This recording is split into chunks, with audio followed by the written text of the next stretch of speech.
Please note that this meeting is being broadcast live on the Council's website and on YouTube. It will remain available for a minimum of 12 months. I would remind those in attendance to use your microphones when speaking and remember to switch them off once you have finished speaking. Please switch any mobile devices to silent during the duration of this meeting. For the benefit of those viewing the meeting online, I will now call the name of each planning committee member and ask them to introduce themselves.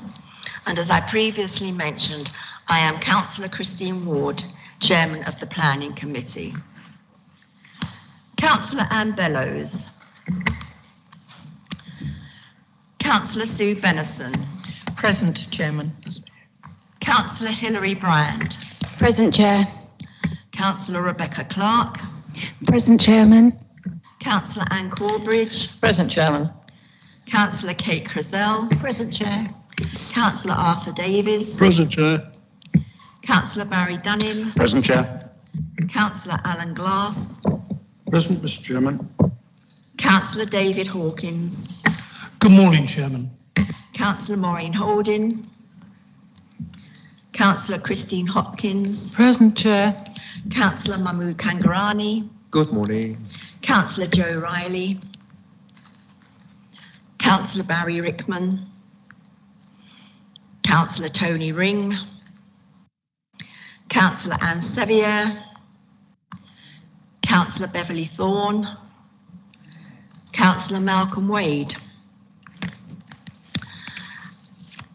Could I please have all apologies that we've received? Thank you. We've received apologies from Councillor Bellows, Councillor Holding, Councillor Riley, Councillor Rickman, Councillor Ring, Councillor Sevier, Councillor Thorne and Councillor Malcolm Wade. It is possible that a couple of members might join us later on in the meeting. Thank you. Can I please confirm the minutes for the 8th of September? Do you all agree? Agree. Thank you. Now, can I please have declarations of interest? Councillor Glass. Thank you. I'm a member of Horton Council, but I haven't spoken on section 21.1.7. Thank you. Councillor Corbridge. Thank you, Chairman. I'm a member of Lemington Pennington Town Council, but I don't attend the Planning Committee. I relate to 21.109.38, 21.111.68 and 21.10242. Thank you. Thank you.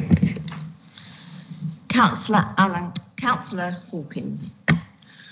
Thank you. I'm a member of the New Milton Planning Committee, so therefore anything that comes up from New Milton, I will not vote or make any follow the debate. But I have been asked by the committee to speak on the Cliff House Marine Drive West. The application is 21.10624.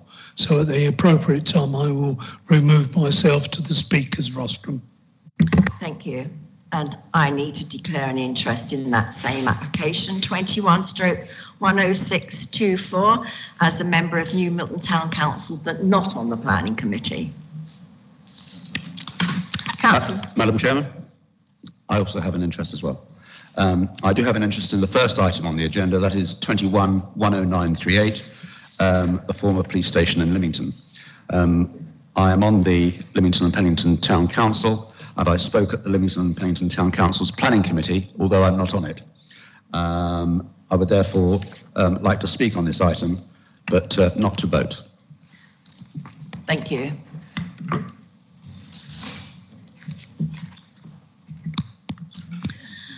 I've only one announcement, and that is that there will be a lunch break, and the afternoon session will start at 1:45. And please, members, we do need you to return for the afternoon session. We're short of quite a few people today, so please return. Afternoon session, which starts at 1:45. Thank you. We'll now go to our first application, which is the former police station, application number 21/10938. This is on page 5 of your agenda. And we will have a presentation now from Mr. Warren Simmons. Thank you. Thank you, Chairman. Yes, my name is Warren Simmons. I'm Senior Development Management Officer for New Forest District Council. Can I just refer members to the committee updates for this item? There were 5 third-party representations, objections received after the report was published, and there is an additional condition to be added, condition 21. Thank you. Bear with us while we sort out the technology. Yes. Great. So we'll leave it like that. Okay. Thank you. Sorry about that.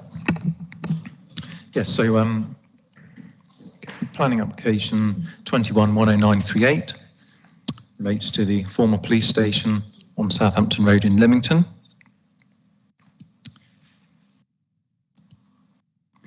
So the application is located on the western side of Southampton Road, between Queen Elizabeth Avenue to the north and Eastern Road to the south.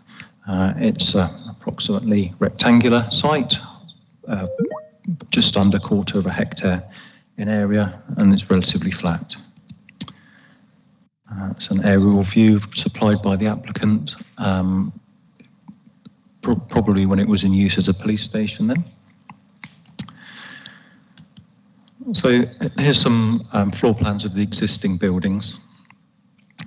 It's principally a main 2-storey building towards the Southampton Road frontage, with some single-storey additional buildings heading off behind, and some garaging at the rear of the site. It's the basement and garage plan, and some photographs of the existing situation of the site. So that's the main 2-storey element at the front facing Southampton Road.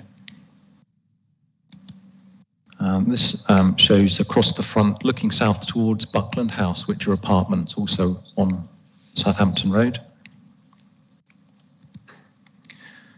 Again, looking across the front of the site, which is all hard surfaced and tarmacked, looking north towards Queen Elizabeth Avenue. So the trees on the Southampton Road boundary and partially on the Queen Elizabeth Avenue boundary, which you can see here, are protected with a tree preservation order. This is from the top of the site looking west, and a bit further on. So this building behind is the old police house. It's not related to the site, it's a private dwelling now. So it's not related to the application, doesn't fall within the application site. So this is the southern end of the site, Buckland House on the left there, looking towards the rear yard. And then within the rear yard, we've got the single-storey garaging, and over to the north there, that's actually linked. It's part of the rear single-storey extensions to the building, and the old police house beyond. So from Queen Elizabeth Avenue, looking towards Southampton Road, I've just highlighted here the old police house on the right and the application site. The majority of the trees that can be seen along Queen Elizabeth Avenue are not protected by tree preservation orders. It's really only the last few towards Southampton Road. Some views just in and around the site then. Southampton Road looking south, so the application site is behind these trees here. My pointer's not working actually, so that's much good, is it? So moving on, looking north from Southampton Road towards the site, you can see Buckland House is the larger white building, and the site is set back from Southampton Road behind that, screened by these trees here. To the south is a one-way street called Eastern Road. It runs along the south side of Buckland House There are views into the site from Eastern Road across the back of Buckland House, across the yard of it. So there's some photographs here. The top left one, you can see Buckland House and the application site building as it currently exists. This is a view across the rear yard of Buckland House. You can see the garaging and the old police house in the distance there. So the proposal then is to demolish all the existing building, all the buildings on the site, and redevelop the site for 32 retirement flats.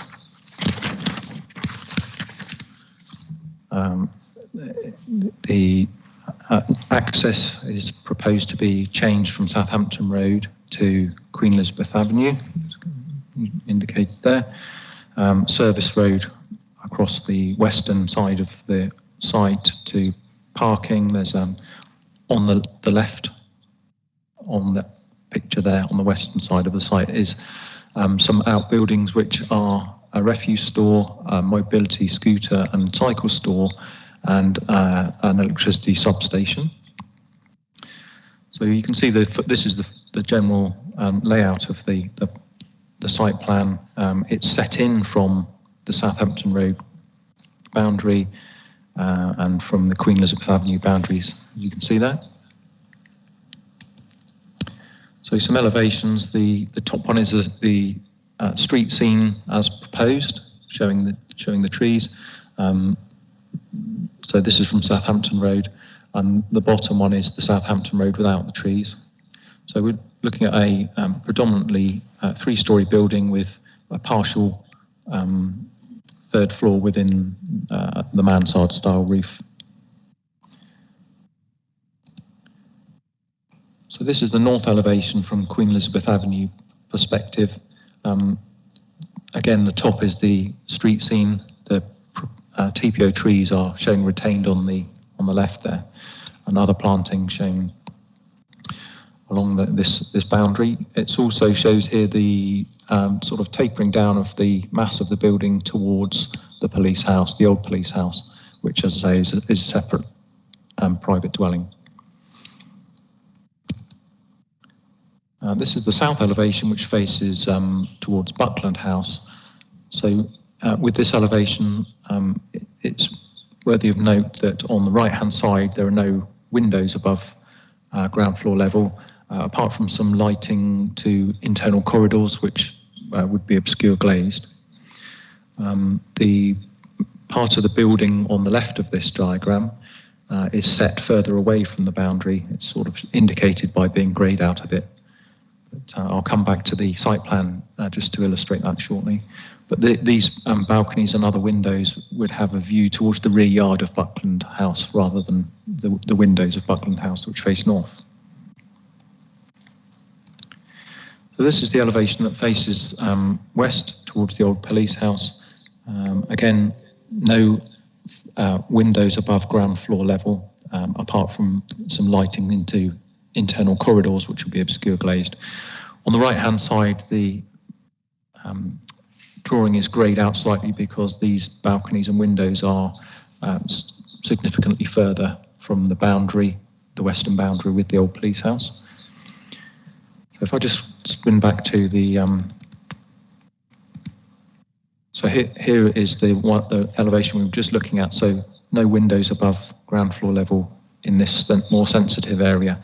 And then the balconies were removed back here. And again, with the Buckland House elevation, no windows above first floor level in this bit. And the balconies and windows were further to the west. So some floor plans of the proposed. On the ground floor are the lobby, the offices for the staff and the communal areas on the south side of the building. And then got apartments and internal corridors on the first floor and second floor. And then the third floor is a partial floor because the sort of mass of the building tapers down in these areas. A roof plan that shows the sort of indicative layout of photovoltaics. These would be hidden from views by the ridge of the sort of mansard roof around the side, so they wouldn't be visible from the sort of human perspective and the street scenes.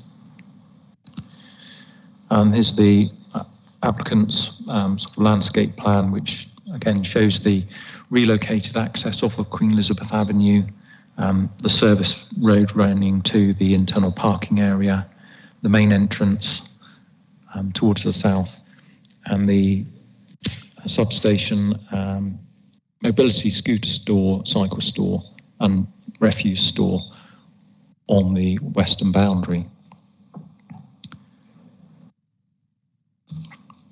So the application has attracted quite a lot of public interest and a lot of objections, including a petition, which is detailed in the officer report.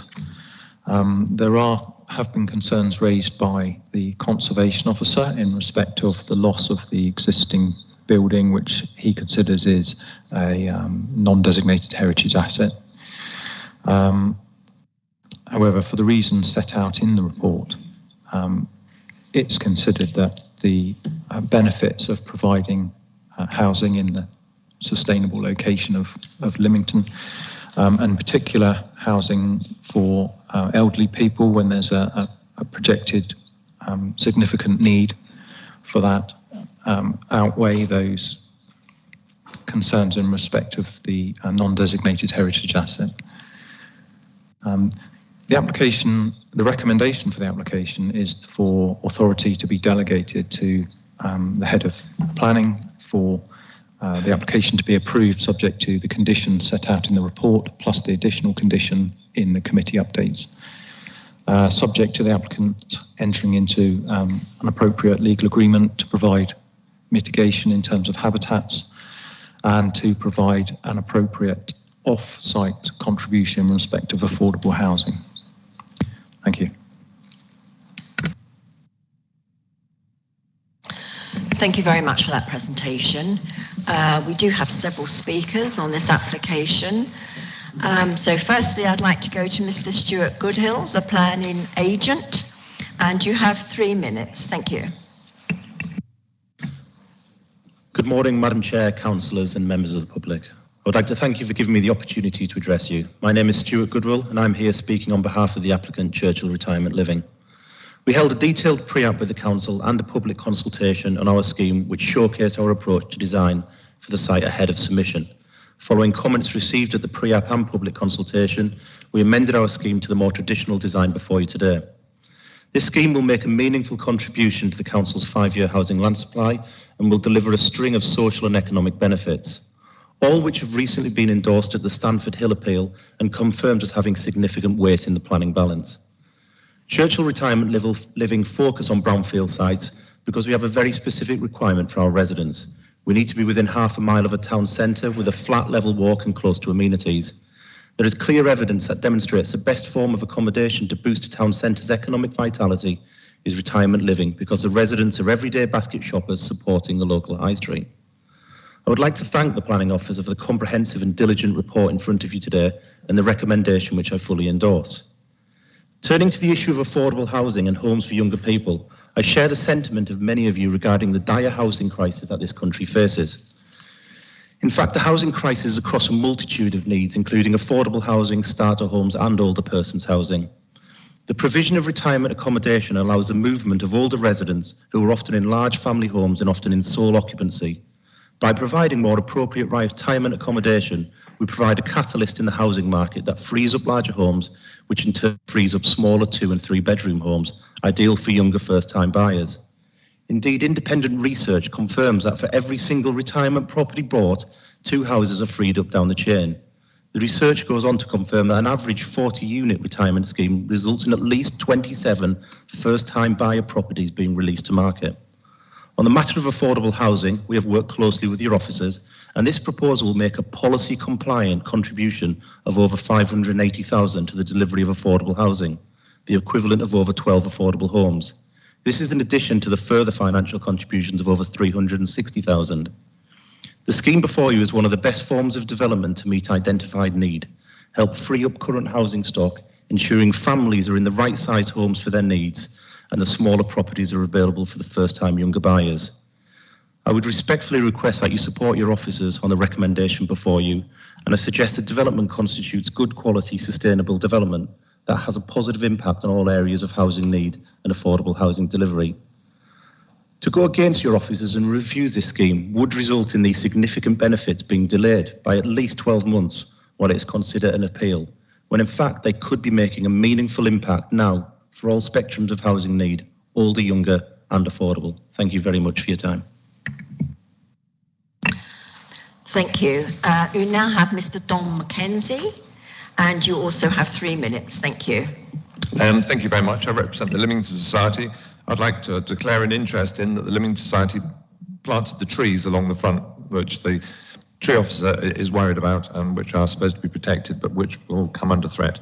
Also, I'd like to thank the other speakers who wanted to speak today and stood down. The Lemington Society would like to strongly object to this application to demolish this building and develop 32 flats.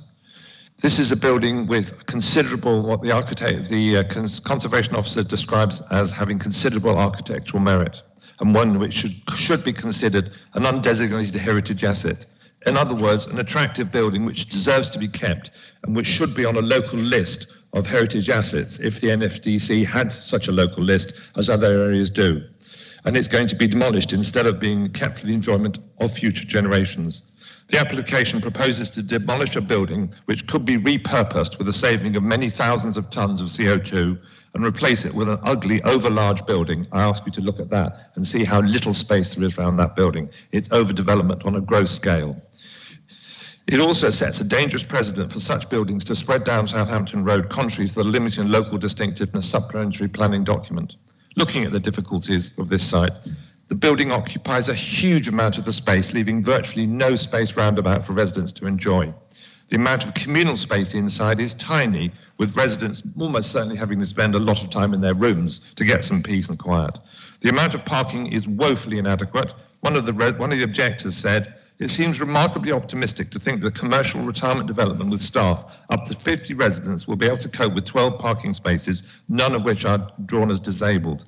I was seriously scratching my head to think how any planning officer could reasonably reach the conclusion that the parking provision of this scale and type of development is acceptable.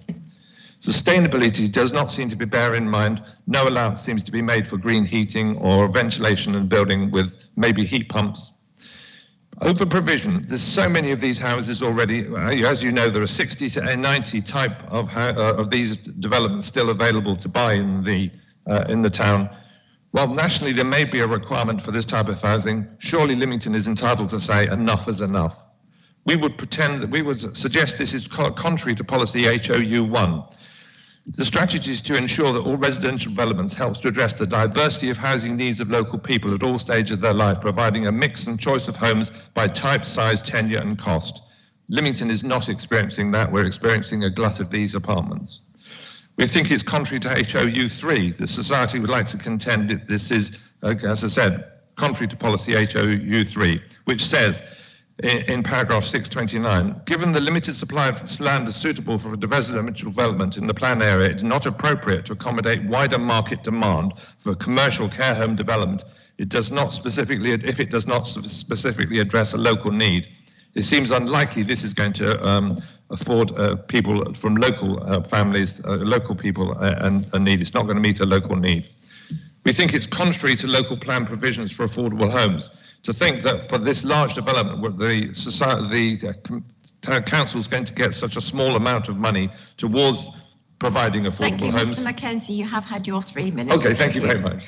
If we can move on, then we have Lemington and Pennington Town Council Andy Ashby, is that right? You have 3 minutes also. Hello. Hello, I'm Andy Ashby, representing Lemington and Pennington Town Council as the chair of the Planning Committee.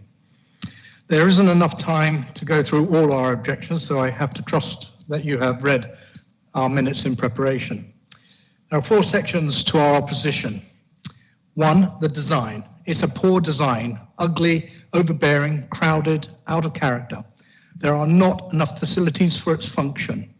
Parking and access is lousy. It impacts on the neighbours. It makes no contribution to sustainability. It really is a rotten design based on delivering the maximum profitability for the developers and cares not one jot about the rest of us. Secondly, need. From the 2011 census, Lemington already has an over 65 population of 25%. This compares with 18.4 for the New Forest District and 16.4 for the whole of England. We already have the 4th highest percentage in England without trying to attract even more retirees. The town is already overloaded with them, and we won't have the people or the capacity to look after even more. Besides which, there are over 60 retirement homes currently for sale. There's another 44 flats coming from the recently granted Stanford Hill development. The planning officers refer to a pressing need, but it's blindingly obvious that there is already a glut on the market. Simply put, there is no need for this development. Third point, affordable housing. Our true pressing need is for affordable housing. There are only 3 properties for sale under 250k that are not retirement homes. The local plan says that particular provision must be made for younger households. Page 57.63 states that the objective is to sustain a mixed and balanced community. We are already out of balance, and this proposal makes it worse. The proposed off-site contribution is simply laughable. My fellow councillor, Alan Penson, noted that the police station was not a dwelling, so no vacant dwelling credit was due. He estimates the contribution should be at least 1.6 million, if not more. He also mentions the advisory note on the delivery of affordable housing. The developers are advised to discuss affordable housing issues at an early stage to ensure that a realistic price is offered for the site. Surely this matter needs to be settled before any decision is made on the application. My final point, local democracy. With huge opposition from Lemington and Pennington Town Council, the Lemington Society, the 1,410 signatures on the petition, the 76 written objections, the comments on social media, it is absolutely clear that there is a huge groundswell of opposition to this plan. The only people I have heard speak in favour of it is Churchill themselves and one of their employees. You need to ask yourself here, are you here to represent the New Forest constituents or the property developers? Thank you very much. Thank you. And now we go to Councillor Barry Dunning, and you have 3 minutes. Thank you, Madam Chairman. I'm here as a town, district and Hampshire County Councillor who is representing the concerned residents of Lemington. These retirement apartments are not wanted or needed in Lemington. The town needs accommodation for younger people and affordable homes for families and first-time buyers. This application brings nothing to Lemington, which is already full of retirement homes for older people. Over the past few years, we have seen a plethora of sites being bought up and built on by companies like Churchill Retirement Living, many of which remain unsold. Lemington is a lovely town, but it is being blighted by so many retirement homes being built and lying empty. On a Rightmove search last week, over 60 retirement homes were offered for sale, with very few homes for families at an affordable price. Another 44 apartments for the elderly will be available soon when Stanford Hill is built, which this planning committee turned down but was overturned by the inspector recently. We need decent, affordable accommodation for working families who support the quality of life of the town and the surrounding area. A petition consisting of 1,410 signatures has been handed in against this application, and the Lemington Society has come out strongly against the development. It is also noted that 76 written objections have been received by this council against the application and none for. The off-site financial contribution that the applicant has proposed is entirely inadequate and must be updated to reflect the current value of local building land. If the applicant can provide a local site that is available and would take 11 dwellings for £584,937, that would be wonderful. I suspect the real figure will be nearer 2 million. The residents of Lemington have no objection to this site being developed. They just want to see the right type of houses being built that will cater for our younger generation. Affordable family homes are sorely needed. Please do not be persuaded by the conclusions on page 20 in your bundles, where it is stated that this application would provide 32 new units of accommodation for older people, for which there is a clear demonstrably needed. This is clearly untrue and misleading. I also ask that you look at the Lemington and Pennington Town Council's comments and their reasons for dismissal of this application, as they reflect the feeling of the whole community. I will leave it to other speakers during the debate to go through the many reasons why this application should not succeed based on planning criteria. I ask that this committee and you, Madam Chairman, should turn down this application.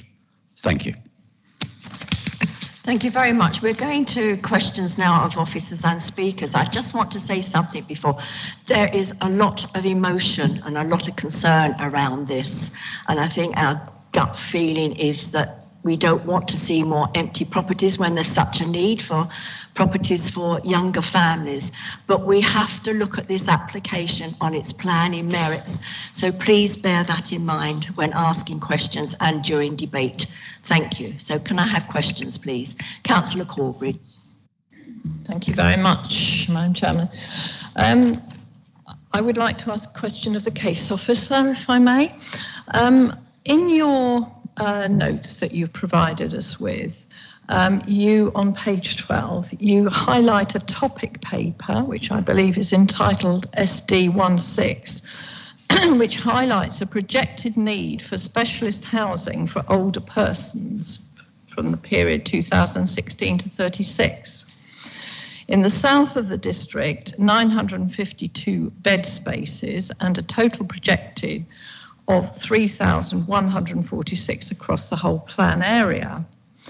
My question to you is, how many are Lemington and Pennington supposed to be taking from that amount?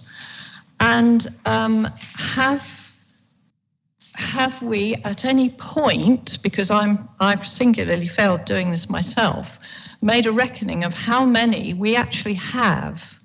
Because we have a huge amount already, and I'm just wondering, it's fine putting these figures into a paper, but I'm just actually wondering how that compares with what we've already got. Thank you. Yes, thank you. Yes, so the evidence and the justification, or the evidence for the projections for housing. Sorry, I'm too quiet. Are set out in not only in the local plan, but in documents and evidence and studies that informed the local plan. And they are, as you pointed out, the local plan review, part 1, the housing mix topic paper SD16. Also, the demographic projections final report. So these are evidence based on the plan period up to 2036. So it's not, they're looking forward over those years rather than looking at a snapshot now. And the evidence is broken down into areas rather than specific towns. So you've got the Avon Valley, the South Coast, the Totton and Waterside areas. So Lemington falls within the South Coast area, which is where those figures are quoted from. And it's worth pointing out at this time that within the last 6 months with the Stanford Hill inquiry, these matters were looked into in great detail by the inspectorate. And he resolved that there was a significant need, not only for housing, but for older people housing in the area. The figures that have been published in the sort of housing mix report for the South Coast suggest that there's an existing supply in 2018 of 895 older people's housing units. But the additional need to 2036 is 342. So that's the sort of raw data.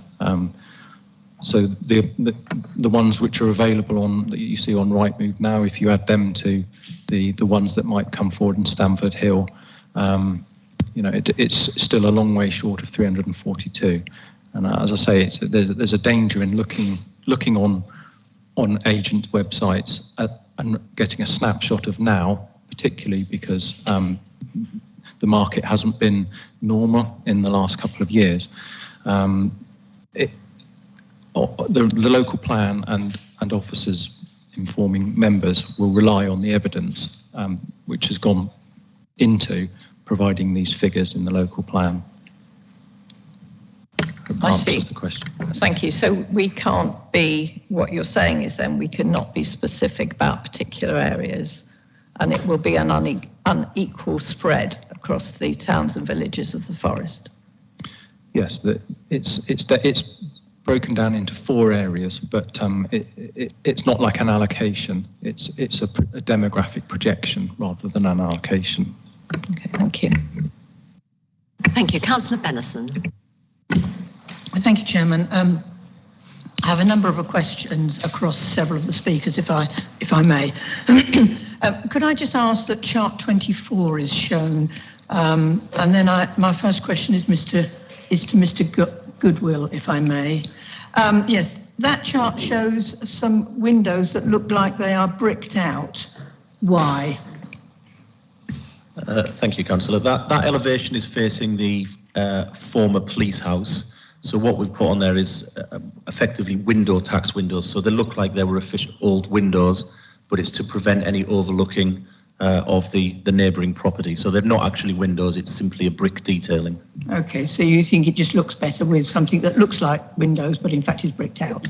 Yeah, I mean, when you look at how the window tax works, it changes the fenestration in terms of a blank wall. Okay. Whereas on one of the other elevations, you have got a blank wall because there are no windows, so that's slightly questionable. Okay, moving on.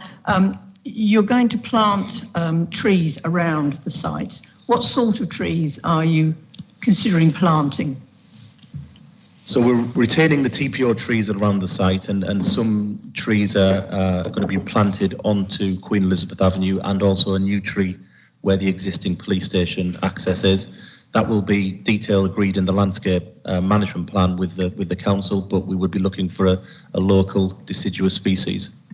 Okay. Did I hear you say some of the trees will be left?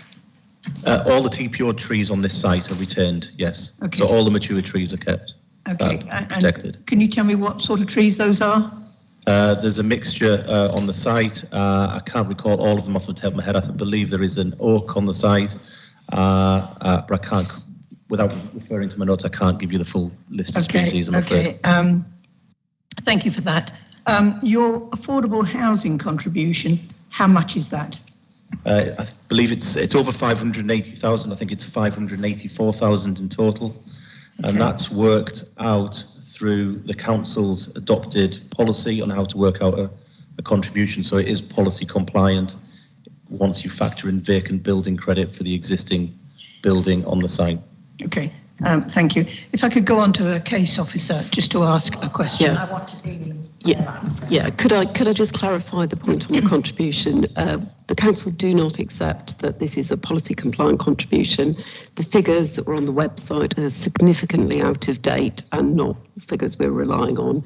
So for the purpose of this morning, what officers are saying to you is the figure that you have in your report, which is the offer made by the applicants, is not one we are accepting, and we're asking for delegated authority to agree the exact figure. We believe from the work we've done to date that it will be in the region of 1.6 million. That's what the district council will be in the region of that figure, but I'm not saying that's the exact figure, but it'll be in the region. In that region. So just so members are clear on what I'm asking this morning, I'm asking that you make a decision based on the information in front of you, but you delegate authority for us to continue to negotiate and agree the final figure with the applicant. If they're not willing to agree that figure, then the matter would come back to committee for you to make a decision on that issue alone. Okay, thank you for that. Could I just go on with my question to the case officer then? We've heard from a number of speakers that there are a number of existing flats of this sort which are empty. Can our case officer confirm just how many in Lemington are actually empty at this moment? And possibly, how long have they been empty? Chairman, I don't have that information at all. I haven't looked into it. In that case, can I direct it to one of the other speakers, either? I can answer that question. At the present time, there are over 60 houses. This is on Rightmove last week, up for sale in Lemington. Many of them have been on the market for 2 and 3 years. In fact, right opposite this building, which is being proposed, is Farringford Court, which they very conveniently did not show in the photograph.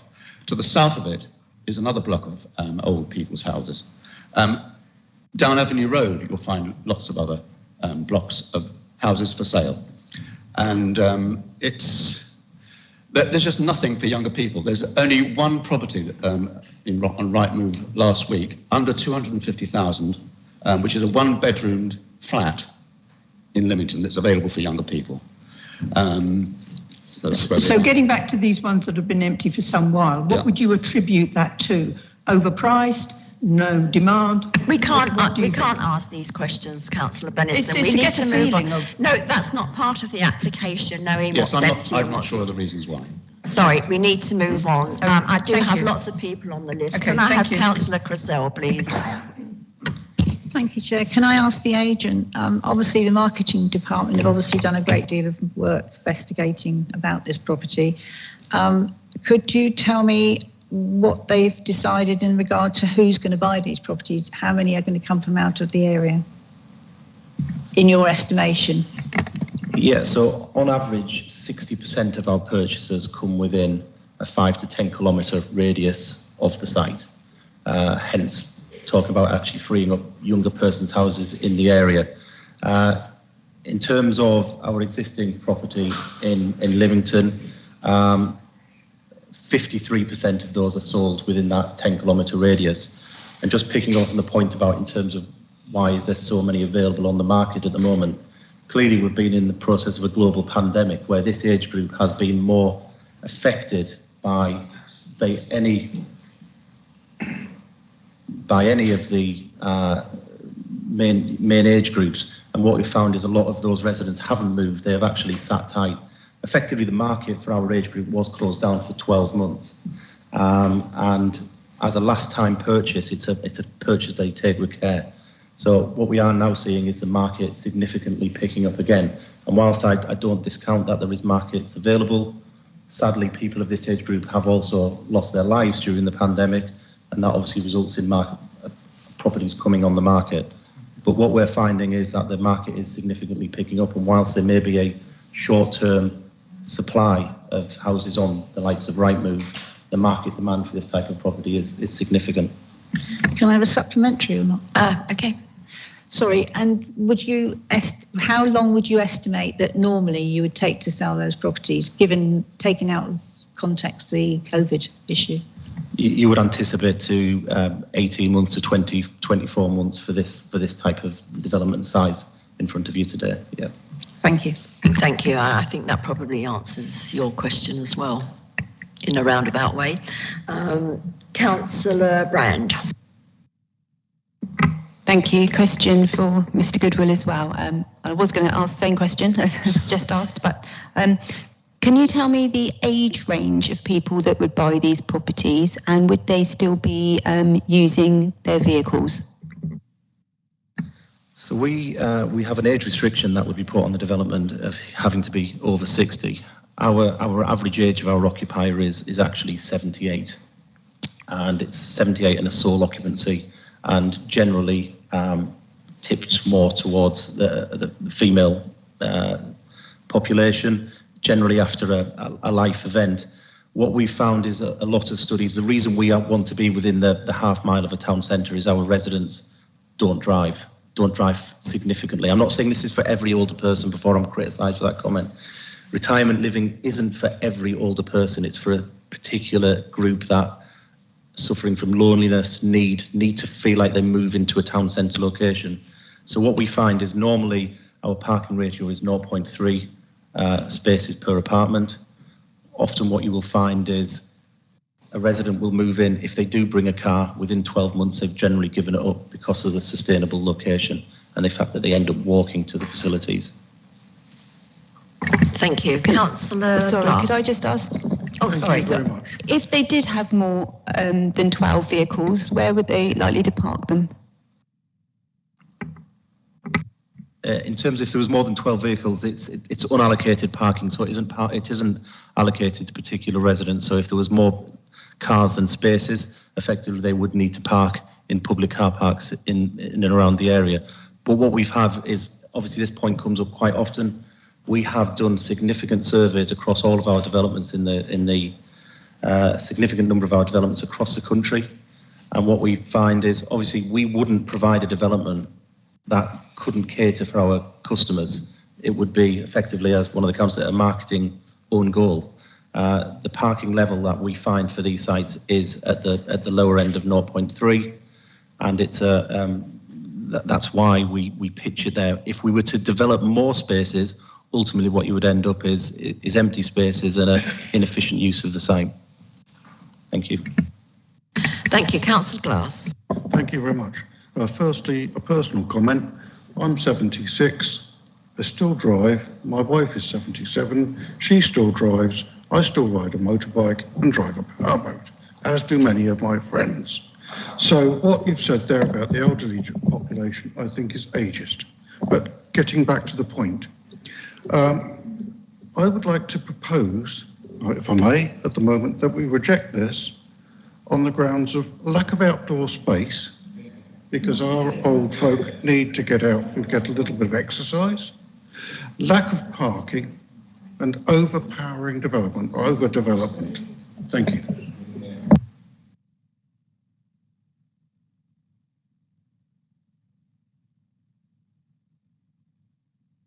Sorry. I'm going to let more people ask questions, but if you wanted to do this, you'd have to come up with good reasons. Next, I have Councillor Corbridge again. Thank you very much. I just wanted to go back to the off-site contribution, if I may, and pardon my ignorance, lack of knowledge in this area, but if the predicted figure, or whatever the predicted figure is, would that contribution be awarded to the town of Lemington and Pennington to provide the affordable housing that is said that can't be built on this site? If I can answer that, no, it's the function of the district council to collect that contribution and then deliver affordable housing in another way across the district.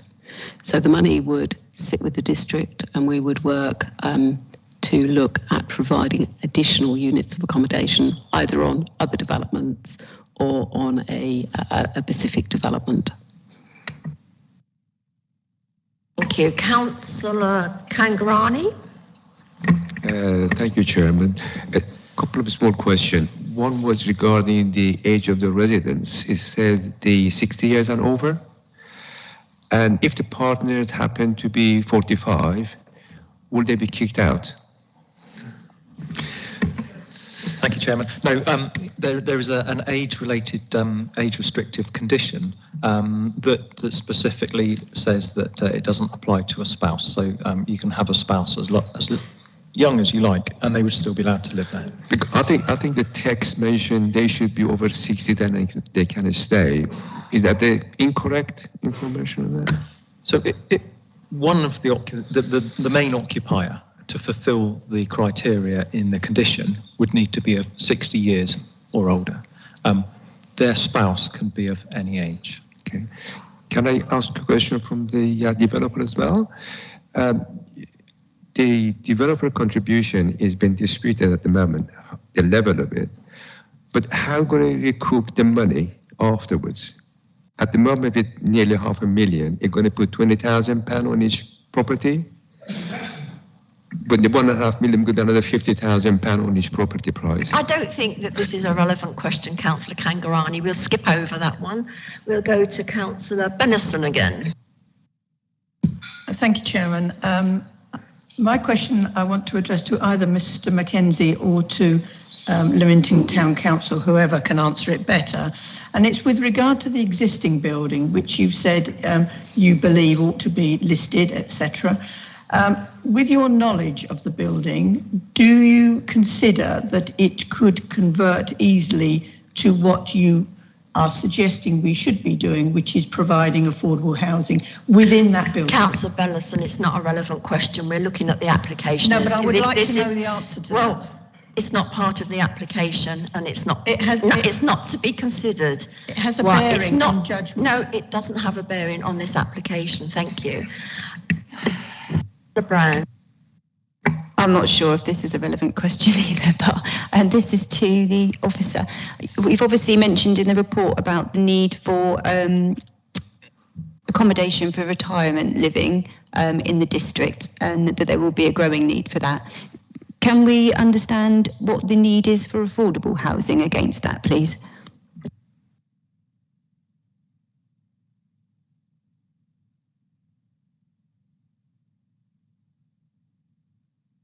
So can I just maybe step in? So we've got an overall policy around the level of need of affordable housing, and that is based in part on development viability across our district. So housing values, resale values, etc. Given the character of the district, we've got different levels of market values between the waterside and the rest of the district. So for the waterside, based on viability, on sites of 11 plus dwellings, we look at 35% of those being affordable homes. Within the rest of the district, so Lemington being part of that, we're looking at 50% being affordable homes. But I think my question is, it states in here that we need 12,800 homes over a period of time, and you've mentioned about the 900 or 600 or so that we would need for retired. So is there a figure like that for affordable housing that I can compare? Yeah, so the overall figure includes affordable housing, and then if we look at the distribution across the district, because at the moment we've only got strategic allocations. So at the moment we've got strategic allocations with the waterside having 3,500 of the 10,500 and the rest of the district. We could do the maths on that, but in the interest of time, Councillor Brand, I'm not going to embarrass myself by having to do the maths in front of you all. So the distribution, is such that the strategic allocations give us. I think that's 1,050, so it would be more affordable houses required than retirement. It's just a question. Yes, you're absolutely right. There is more affordable housing overall than retirement needed across the district, and that's reflected in the 50%. If we're talking about 1,000 homes, 50% of them being affordable homes. Yes. Thank you, members. The questioning I'm bringing to an end. We're now going into debate. Councillor Corbridge. Thank you very much. I was going to propose refusal. You won't be surprised to hear, but so I will second Councillor Glass's proposal. I wanted to say a couple of things about this development, please. I think, in my experience, seldom has a planning application in Lemington attracted so much attention. It's probably because it's in the latest in a very long line of developments of this type of accommodation. Any of you who are familiar with Lemington will know that the three main routes into the town demonstrates the oversupply of older persons accommodation, which is highlighted by the proliferation of for sale boards that decorate these blocks. I would argue that this oversupply, coupled with the shameful lack of affordable homes, is skewing both the demographic and certainly the character of the town. This lovely old Georgian town of Lemington is shrinking all the time as these characterless blocks are erected. The lack of affordable homes and the poor public transport for the town means that providing care where it's required will be inordinately difficult. And anybody, again, who's familiar with this site will know that you can't park on the roads around it. They're all yellow lined, they're main roads. So where are the carers going to park and the visitors? My colleagues have given us very good reasons why we should refuse this application, and I think that we must take notice of the local view which is so firmly against this development. The lack of a 5-year land supply, I would argue, is not a reason to approve an inappropriate development. We shouldn't allow these imposed targets to shape the future of our communities. Our paperwork tells us several times there's a pressing need for older persons accommodation. We've rehearsed in this chamber this morning the number of vacant properties that there are, and indeed the latest of these blocks, which was built by Churchill in Lemington and opened in 2019, boasts 50% sold on their website, where I looked at it yesterday, and to me this says 50% are not sold 2 years on. And I understand the arguments made by the agent about the pandemic. From personal experience, I know my mother was in one of these blocks, actually almost opposite where this proposed development is. I know how difficult it is to sell one of those flats. Not to mention the fact that as we all know, we've got the 44 retirement apartments coming forward from Stanford Hill.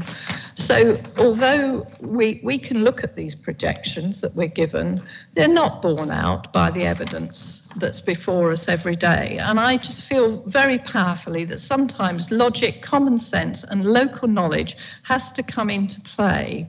And projections, after all, are just that, and they're there to be questioned.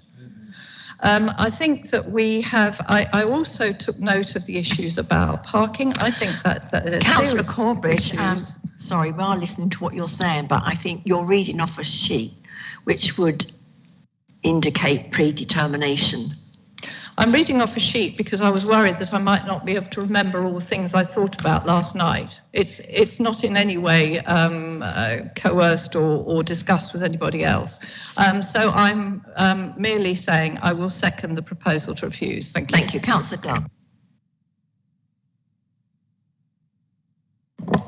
But just to clarify my reasons for refusal, it's overdevelopment, out of keeping because it's overpowering the locality, because it's much bigger, lack of parking and lack of facilities for the persons within the building. It appears to me just like a filing cabinet for old folks till they pop their clogs. Thank you. Thank you. Councillor Benison. Thank you, Chairman. I have a number of concerns over the site, and I'll start with the building itself. It's a pity we can't have it up on the screen, but I'm going to look at that screen over there. It's a very large building sat within its plot. I do share our conservation officer's concerns with regard to the landscaping. Yes, we've heard that there will be trees planted around. Certainly my experience in my ward, which is Marchwood, where we've had large blocks of flats, the remaining trees, very often oak trees, have to be pruned within an inch of their life because basically the flats were built too close to the trees in the first place. And I feel that this is another situation of the same sort. The footprint of the building is so large within its plot that it doesn't leave an awful lot of open space, any space for trees around it. Having said that, if the trees weren't there, the site would look very much like the other buildings that are on this road, which is basically just a building on a road front. Do we want to lose our precious areas of trees? I'm not so sure. We keep talking about climate change and all the rest of it. I won't rehearse that one. But trees are an important thing. So that's one of my concerns. We've heard from a number of people that there are still a number of these types of apartments vacant, and it does beg the question, should we be building more of them when we haven't sold the existing ones? So that's another concern of mine. As regards parking, well, that's an individual taste. I would have thought by the time somebody wishes to live in an apartment like this, they probably might forego the luxury of driving a car. But that's the individual taste. And my last concern is over the affordable housing. Now, we have heard from our Chief Planning Officer that the amount offered by Churchill is nowhere near sufficient. If Churchill gets somewhere near the 1.6, that would be very good. I'm not sure that it would be viable for them to build it, giving that much money away.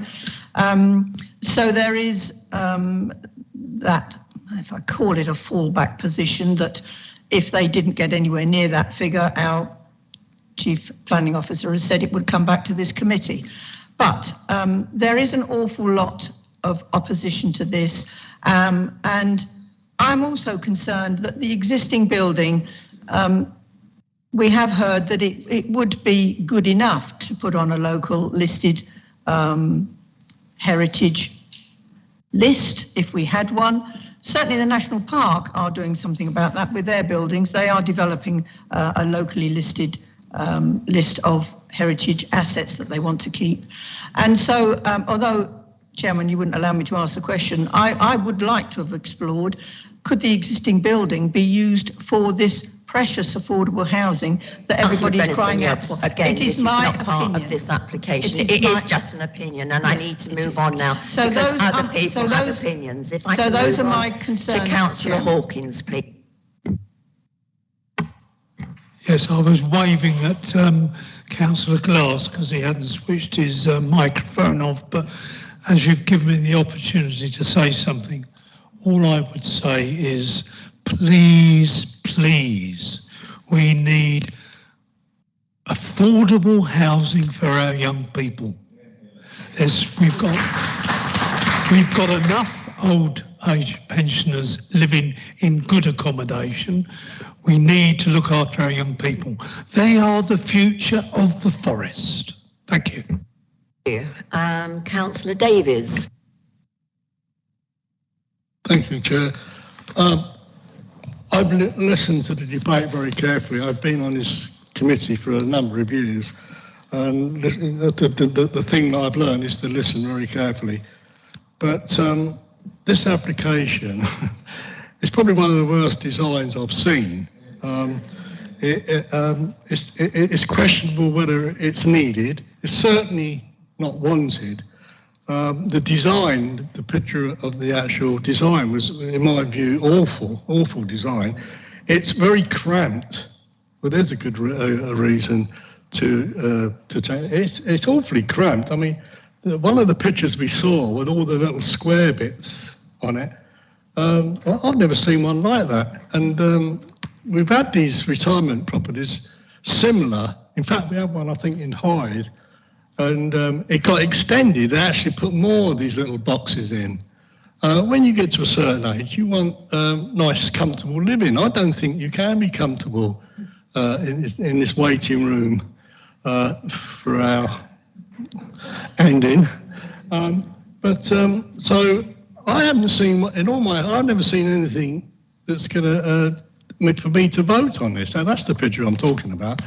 I've never seen anything like it. I mean, you need to get in contact with your design department, because I cannot vote for that for reasons stated. And thank you. I've got two more people on the list, and then I'm closing the debate. I think we can see where this is going. Councillor Clark. Thank you very much, Chair. Clearly there's a great deal of opposition to this proposal. We all want more affordable housing and more housing for younger people and families. And it seems as though there are enormous amounts of retirement living popping up all over the place. Indeed, in my own ward of Hythe and Dibden, we've had many developments, as the committee will be aware. However, for us as a committee, the Stanford Hill overturning of the decision is key and actually reduces our ability to find reasons to refuse this.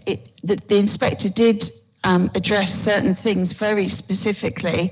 For example, the lack of sales was found to be irrelevant, and he didn't feel that was a matter to refuse the development. The established need is the established need for this type of housing, and unfortunately, even after pressing our officers on this to say whether or not in Lemington there are sufficient and whether that can be a factor, unfortunately we're being told it can't. the council is not able to demonstrate a 5-year housing supply, which again the inspector, if this went to appeal, would quote. I'm happy to hear that we're still in negotiation about the affordable housing contribution, and that this would only go ahead if the council was happy with that contribution, which helps our moves to further more affordable housing in the district. I think we're going to struggle to find a decision of refusal that would then not be overturned. I know it's not what people want, but unfortunately the legislation and the situation we're in does not give us the freedom. I can't see here from what we've been told to find sufficient grounds to refuse. If the officers had said to us that this was a really poor design, that it was overdevelopment, that it was a wholly weak application, then we might have grounds. I know that we had an appeal which was unsuccessful in Hythe and Dibden. And, you know, again, there were elements of the design which needed serious improvement, but here clearly it sounds as if the applicants have worked with the planning department to make sure they put something through which is acceptable on the grounds that we might still find to refuse this. So I know I'm in perhaps the minority here.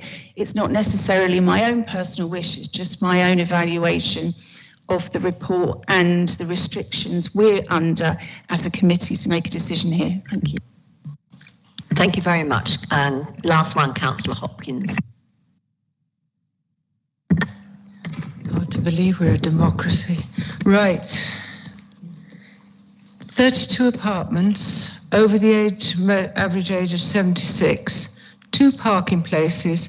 How many nurses turn up on a daily basis for 2 parking spaces? My aunt lived in one and they could not get in a parking, and there was 12 parking spaces there. They couldn't get a parking space at all to get in. Nurses are visiting these aged on a daily basis, sometimes twice a day if they need care. It's just impossible. It's the parking that's bugging me, to be quite honest. It's overcrowded and it's in the wrong place. That's all I can say. Sorry. Thank you. No more debate. We finished the debate. It's a valid one. It has not been mentioned at all. It's finished. The debate's finished. We will come back to the speakers. You'll have a minute each. But I just want to reiterate what Councillor Clark has said. We already have an inspector's report very strong in the reasons why Stanford Hill has gone ahead. And presumably we would get the same again if this went to the inspectors. And we do have the possibility of 1 million or more for housing, for affordable housing. If we lost an appeal, that would be money lost against our housing budget. So we have to weigh that up as well. So I'll now go to the speakers. And you have a 1 minute each to respond. Mr. Goodall. Not a problem. Thank you again, Madam Chair. The recent appeal decision at Stanford Hill has given this committee a clear and unequivocal steer on how this scheme should be considered and determined. Indeed, your officer report is testimony to the planning balance that must be undertaken. This district has a 2.5-year housing land supply against a requirement of 5-year supply. This results in a tilted balance being in play and suggests that the scheme should be approved. No harm to the conservation area at Stanford Hill, despite a larger footprint and a larger building than surroundings. This site is not within a conservation area, it is adjacent to conservation area.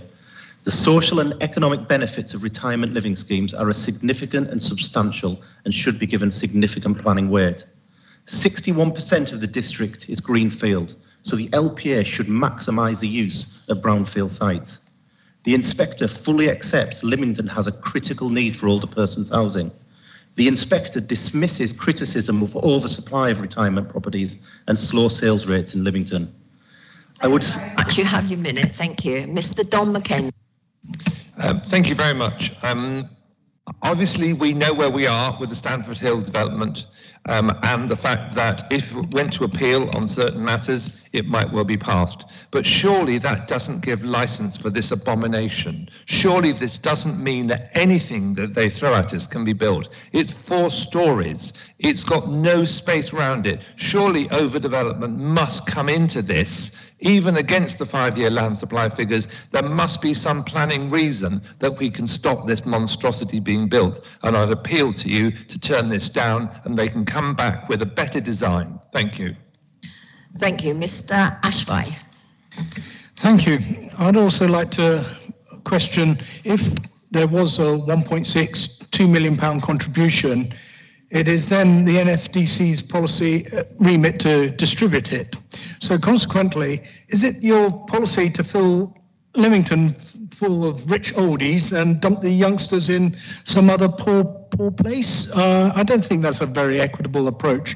So, you know, Lemington loses both ways. You know, we end up getting the old aging population and all the costs and the disadvantage to society. And the NFDC can choose to put the affordable housing outside Lemington. What's the commitment to, if there was this affordable housing, that the money would go to Lemington? It wouldn't. It'll go anywhere else. Thank you. Councillor Dunning. Thank you.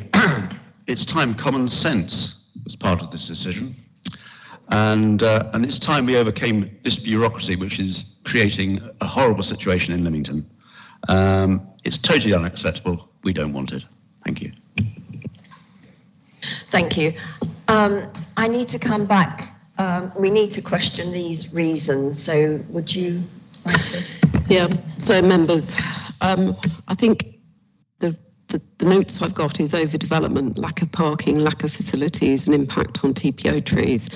So members, I have to advise you that you are a planning committee making decisions on behalf of the district council and not a planning committee making decisions on Lemington town alone.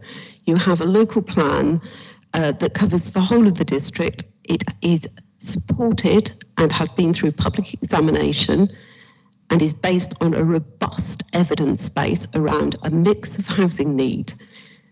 You've heard Warren explain to you in very succinct words the evidence base for different types of housing need and specifically around older persons need across the district and how that is distributed into 4 areas.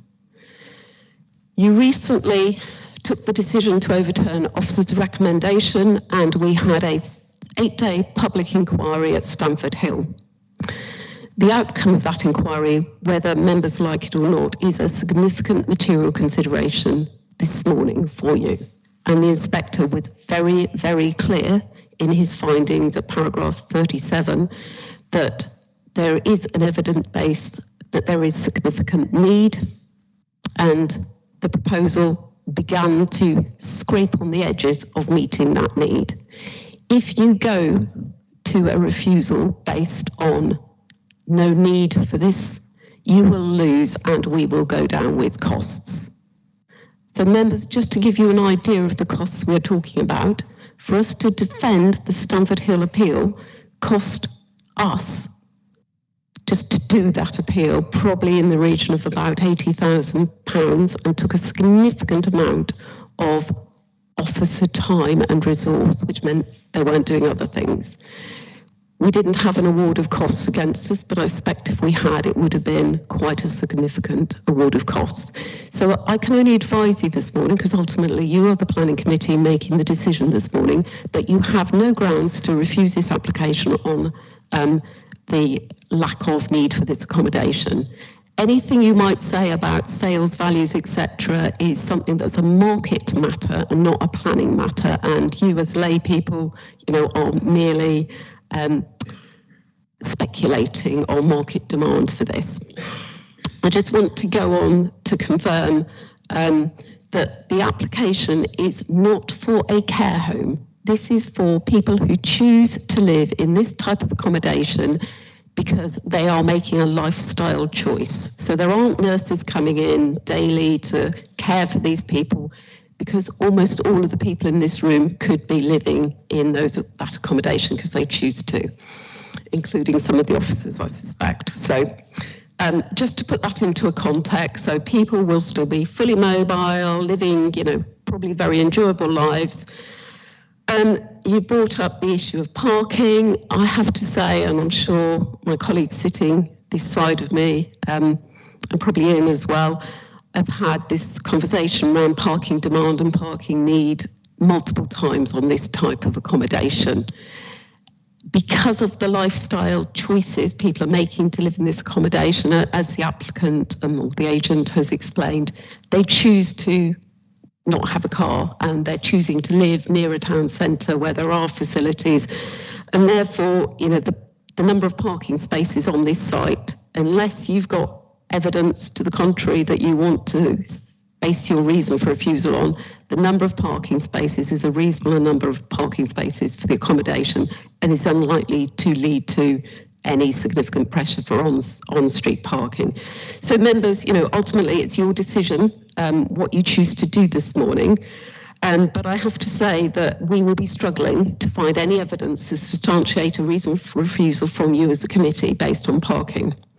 We've talked about overdevelopment, and Warren, could you just go back to the street plan, because I think you need to think about overdevelopment in the context of the overall character of this area and what you really mean by overdevelopment and what you're expecting officers to stand up at, no doubt at a public inquiry and be cross-examined about what it is they mean by overdevelopment.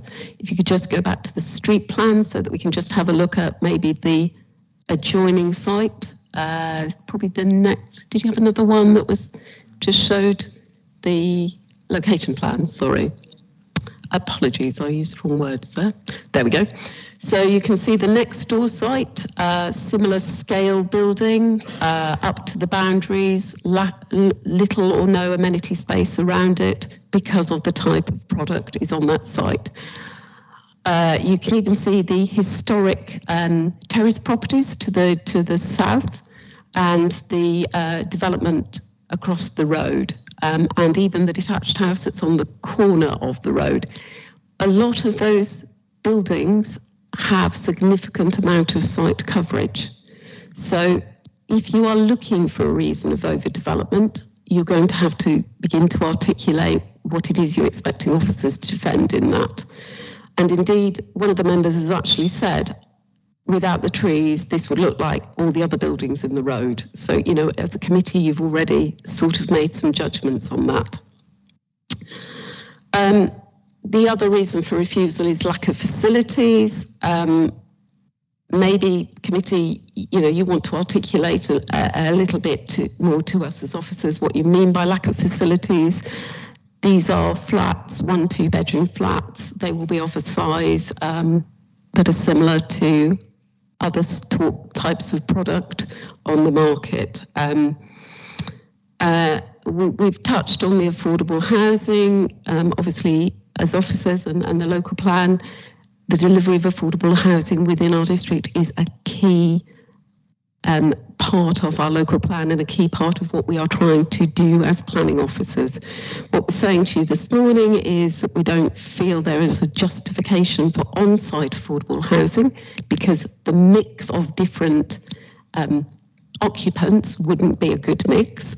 However, we are not saying we're departing from our policy on affordable housing. We are seeking to achieve a contribution for affordable housing, to provide affordable housing on another site or sites across the district to make up the supply of affordable housing. This morning, I'm not able to confirm to you exactly where that site is, but it will be within the district, and if we're able, within Lemington or the immediate, the South Coast areas, so that it is meeting the needs of people on our housing waiting list within that immediate area, because I think we would all acknowledge that there are good social reasons to keep people in housing need close to the community where they currently live and have maybe a support network, jobs, etc. So members, ultimately, I'm only here to advise you. I've given you, I think, quite clear advice. You might not like that advice, but that's my job, unfortunately, to give you those hard messages. So I'm going to stop now, but I do need some, robust reasons for refusal from you that we've got some chance of defending when we get to an appeal. So I'll come back to you, Councillor Glass. Thank you. The reasons for rejection I gave no comments on the availability or anything like that. I think the overdevelopment, okay, other buildings go to the side.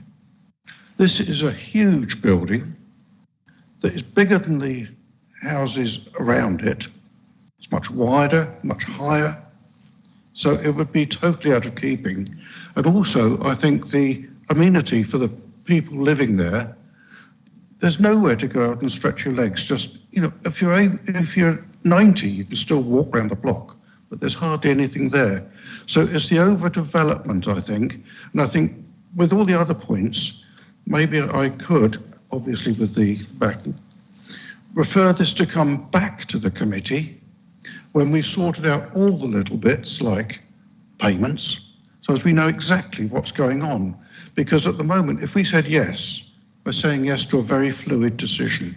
So I would still change my proposal to sort all the agreements out and bring it back to committee, and also look at the overdevelopment side of it. Would that be acceptable? I'm not quite sure. It's actually not higher than a lot of the other blocks of flats in that area at all. So that's not an argument. Well, there's no blocks of flats beside it, are there? Can you just look at the street scene, please? The adjoining building is a block of flats of exactly the same scale. Well, can we sort out all the amenities, such as the amount we're going to pay and that sort of thing, so as we know that's up to the individual. The people that will move into these flats know what they're getting when they move in. We can't sit here and judge what we think is right or wrong for them. That's not part of a planning application. And that's exactly not what I'm saying. Part of the planning application will exclude the amount we pay. So at the moment, they've offered about 500. Claire to come back in. Yeah, sorry, could I just confirm, Councillor Glass, are you changing your proposal from not moving from a refusal to a deferral for us to negotiate on the contribution and bring that back to committee? Is that what you're proposing? That's exactly what I'm saying, yes. So we need a seconder then for deferral. I've been having my hands up for a while. Can I just make a contribution here, please? Is it to do with the proposal? Yeah, that's correct. The part about the reason for refusing the proposal, that would be what would be the consequence of that kind of accommodation on the local economy? As we know, we have got difficulties in recruiting people, and then as an employer in the town, in the district, I have found it very difficult to recruit the staff. If we keep losing our young people working in the area, how can the town centre going to develop? Where people are going to work in the shops? We don't have enough provision for that. Therefore, it is difficult. Thank you. Can I just respond to that? So, Councillor Kangarani, when we plan and make a local plan, it's to address the economic, social, environmental needs of the district. So when we're looking at housing need, it in part is looking at what we need to support our economy. So we need, and we've got an evidence base, as we've discussed now at some length this morning, for all sorts of housing, including this type of housing. It may be in providing a different product in the market such as this, it enables people that are maybe living in family homes where the homes become too big for them to then move here and free up that family home, and that begins to free up a chain of homes below them. So this is evidence-based. It's looking at the overall economic needs of our area, and that's why we plan in this way. So hopefully that answers your question. I think I would just say, if the big house is left for sale, it's not affordable. Nobody can buy them apart from the rich people to come to occupy them. It creates a housing chain. So I think we've probably rehearsed this point quite a lot. So it's evidence based on the local plan. Can I please come back to the proposal, because I understand we're changing that proposal, is that right? Yes. After hearing the various things, my proposal is that we sort out the contributions, which is part of the planning process, and also if we bring it back to the council when we have full information. Right, so we're deferring it so that we can secure the contributions that we require, and we need a seconder. Councillor Benison is the seconder. Chairman, if it's purely on deferral to come back with the result of the contributions. Yeah, okay, that's right. Voting on, that's the proposal, and that's what we're going to be voting on. Can I ask a procedural? No, we're not going to be debating it anymore. We now have Madam Chairman, can I ask a procedural question? Okay. Thank you. If we're taking a vote to defer, that obviates any other proposal, does it? Yes, because that's the first proposal you have.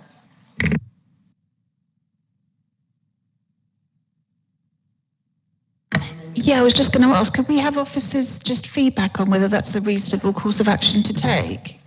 So in terms of deferral, I think, we came to you this morning with a suggested way forward. It is perfectly appropriate for the committee not to want to delegate authority to me to negotiate that, and perfectly appropriate for you as a committee to take the decision today to defer it, to bring it back on that matter alone. So what we can't do in deferring it is then go back over the hour-and-a-half debate we've just had around the range of issues. Yes, members, if I may just confirm, obviously Councillor Glass did propose a refusal, which I think was seconded by Councillor Corbridge, but he has now amended that proposal to a deferral for a specific reason. And as Clara said, next time you're coming back, should you vote to defer, it will be looking at that specific reason for the deferral and not rehearsing the whole hour and a half we've spent thus far. Can I just make it clear? Benison has now seconded that proposal to defer, so we have the deferral on the table. Can I just make it clear that I didn't second the deferral? The chair's going to take the vote on. Did you hear that? I didn't second the deferral. No, Councillor Benison did. That's Councillors, we'll now go to the vote, and the vote is for a deferral for our head of service to be able to negotiate a reasonable amount for affordable housing. All of those in favour, please raise your hands. 1, 2, 3, 4, 5, 6. All of those against? 1, 2, 3, 4, 5. So it will be deferred. Thank you.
Sorry, yeah. Members, we're going to adjourn. If you could please be back by 10:02. Thank you.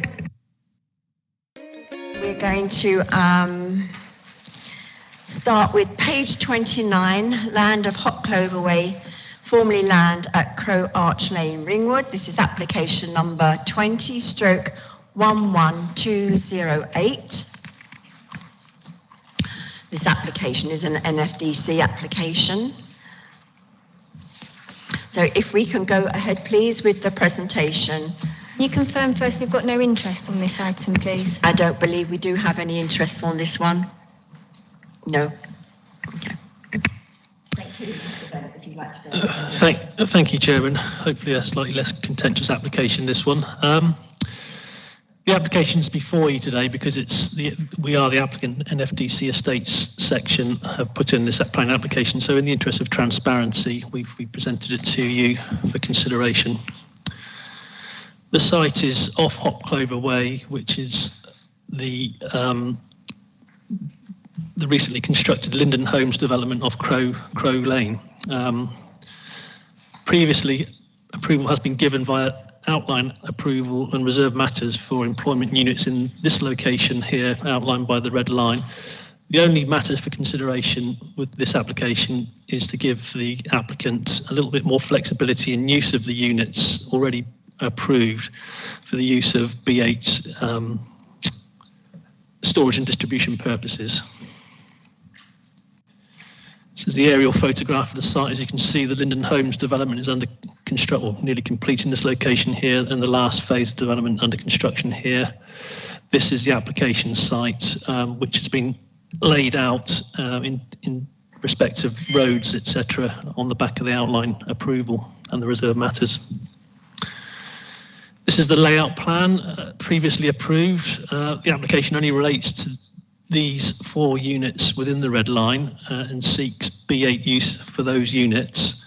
When we considered the application, we felt that because of the relationship of these 2 units to dwellings on Hightown Gardens and to the new development on Beaumont Park, that these should perhaps be restricted to B1 light industry and office use only, because we felt that a storage and distribution use could disturb the amenity of residents. So the applicant has accepted that these should only remain as B1 light industry and office use.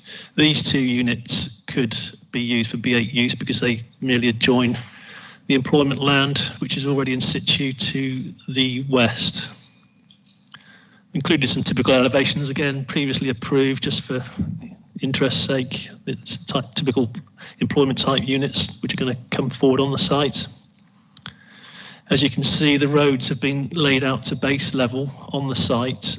It's merely a matter now of constructing the buildings, and as I say, the applicant seeks a more flexible use to make these units more viable. So we have existing dwellings on Beaumont Park in this location here. These are the properties on Hightown Gardens that we had potential concerns about if a B8 use was to use a northern portion of the site, and again here. And as you can see, this is the employment land to the west, which won't be impacted by the B8 use on the 2 larger units. So yeah, that basically concludes the presentation. Thank you, Chairman. Thank you. We don't have any speakers. Does anybody have any questions?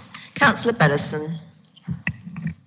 On page 31 of our report, the environmental health section, they state that properties to the northeast, there ought to be a condition regarding acoustic information. Do we have such a condition? We felt that the best way to control that was by controlling the use of those units to the north of the site, merely for B1 and light industry and office use. So no B8 on those? No B8 on these 2 units here, no. So in the interest of preserving the amenity of these properties, which the environmental health section raised potential issues with, but if only B1 office, light industrial and office use is proposed in these, then that shouldn't be a problem for those people. Okay, and just while I'm asking questions on conditions, page 32, this is units D and E. Oh, that's the condition you put in, the restricted. Sorry, I've caught up with that one now. Okay, I think that's it. Thank you. Councillor Hawkins. Thank you. Ask the officer, is there any green energy thinking for this site? Because it will be ideal as it's an employment site and they will be using energy. We should be looking at renewables. That will be a matter for our state section to think about, but the development will be built to BREEAM standard, good standard. So it will be, as far as buildings of this type go, BREEAM is a sustainability measurement in terms of how the buildings come forward in a sustainable manner and reduce their impacts on climate change. So there is a condition which requires a development to reach BREEAM good standard, very good standard. That may involve the use of solar panels, etc., to improve its green credentials.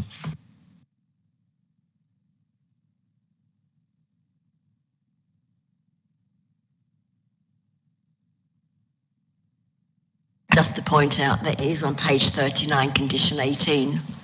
Okay. Councillor Davis.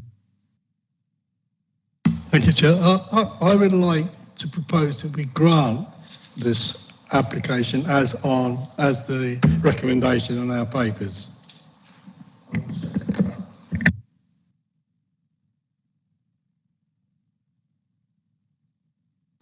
Could I ask, Madam Chairman, that we have a debate first before we start making a decision? Yeah, I believe there's a young lady in front of me that wanted to say something. We do have Councillor Clark next. Thank you, Chairman. It was just a quick question to the officer. When changing the use to incorporate storage and distribution, does that mean there's more likelihood of sort of larger vehicles, lorries, etc.? And does the parking already take account of maybe a different mix of vehicles?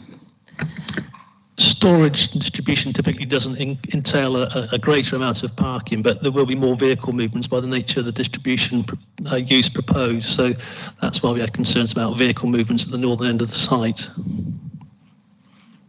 Thank you. Thank you. So do you want to continue now with the debate? You want to debate, Councillor Hawkins? Yes, I think this is very good for giving people jobs, and we've got a big housing development there, plus industrial sites. So I think it's a win-win situation, so I will be voting for it. Anybody else have anything to say? Councillor Kangarani. Would the traffic have any implication to the residential areas? Would there be enough roads available for the traffic to go through? Thank you. Yes, the access is through, as approved previously by the outline approved on the reserve matters, is through Hop Clover Way to Crow Lane. Sorry. As you can see, the site is linked via this route to Crow Lane. That is already approved, so it's not open for debate now.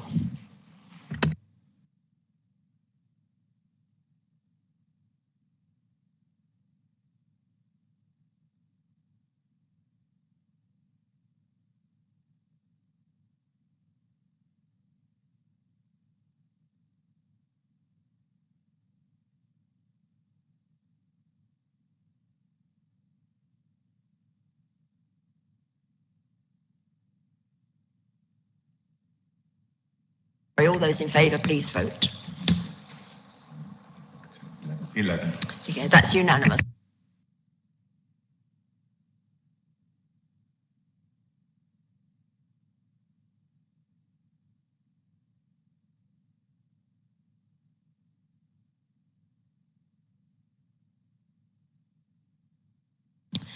We'll now move to page 41 on the agenda. Application number 21/10903, 30 Park Road. Can we confirm you've got no interest for that? We don't have any interest on that one.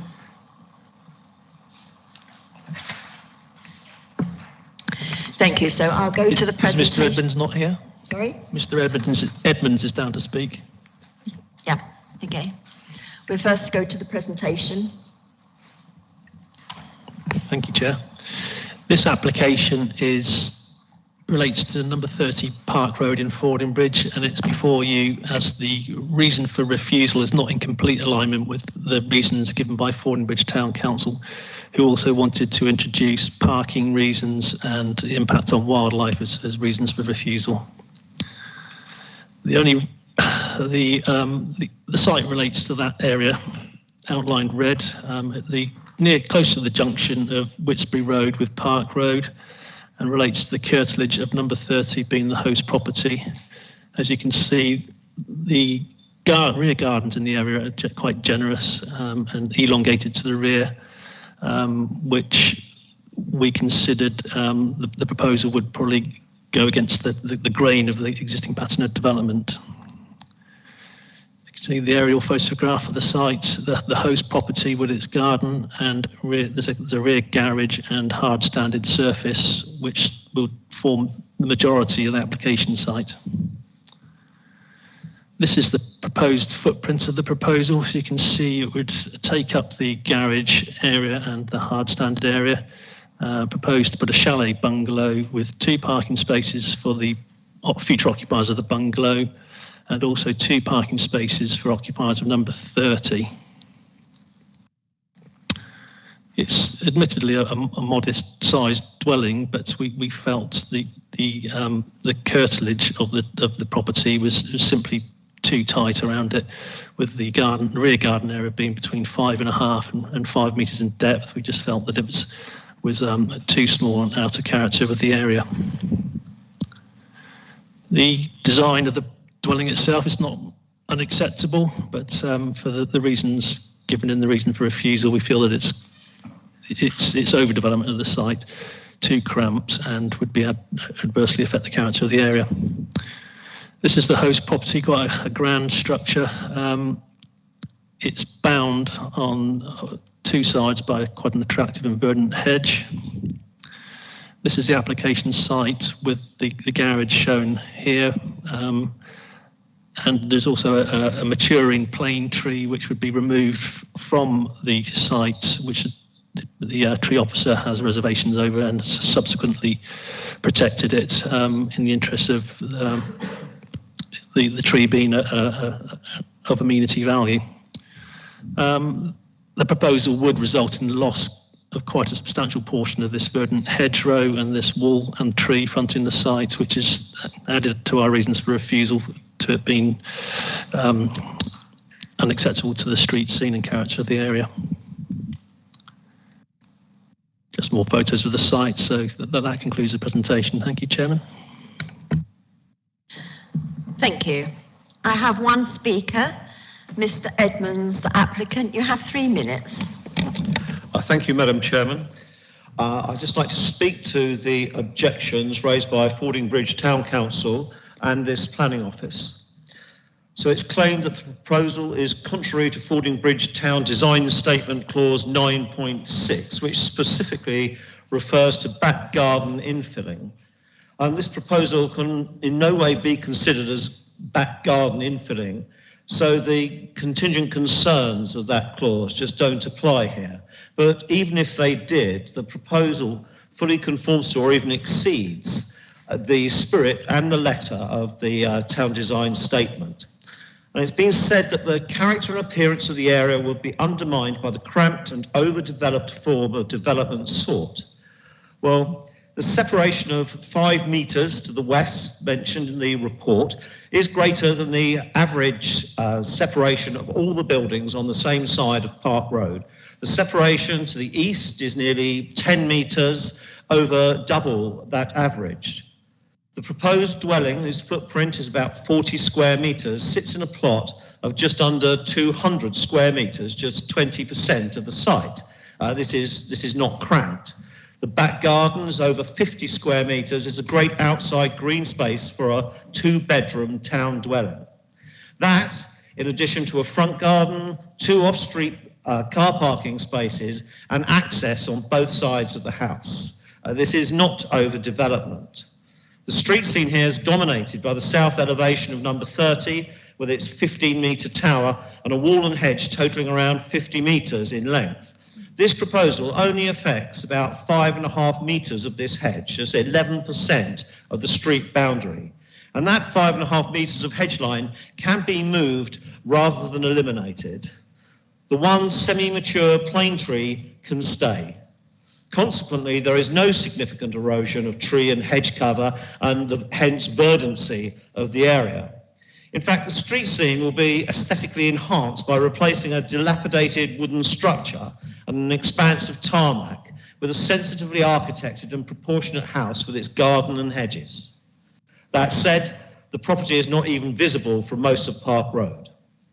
The revised parking for number 30 affects one street parking space and provides 2 off-street parking spaces. So at worst, a net zero effect. Hampshire Highways have no objection to this. I understand the concerns of the planning officers and believe that this proposal can satisfy those and also provide an affordable house for a young local family. I've spent the last 10 years of my life renovating this quirky Victorian house and landscaping its garden and borders from a pretty deteriorated state. And the last thing I would wish to do is damage that. But I do think the objections as written are only partly factual, somewhat subjective, and do not form a logical and substantive reason to reject this proposal. Neither do I believe they will withstand independent scrutiny. So I'd urge you to support this proposal, applying whatever conditions are necessary to ensure the valid concerns of the planning officers are fully addressed. Thank you very much. Members, we'll go to questions for Mr. Bennett or Mr. Edmonds. Do I have any questions? No questions. Mr. Kangarani. Would your officer reply to the applicants that contradicting your assessment, please, on several cases? What the reasons for our refusal? Recommendation is clearly outlined in the report. We do believe that it's overdevelopment. A dwelling with a 5-metre rear garden is where the general rule of thumb is, 10 metres plus is quite a tight curtilage. The parking spaces you can see there will erode the street frontage. The tree's not even shown on the submitted plan. It's never been acknowledged by the applicant that there's a tree there that was worthy of attention. The tree officer obviously felt it was of significant street scene value and protected it. But the recommendation is outlined in the report, what the reasoning. Thank you. Councillor Benison. I noticed the HEC Highways comments have questioned the left-hand access distance, but that's not what I wanted to question. They say that the visibility displays and the vegetation must be kept below 600 millimetres. What height is the hedge at the moment?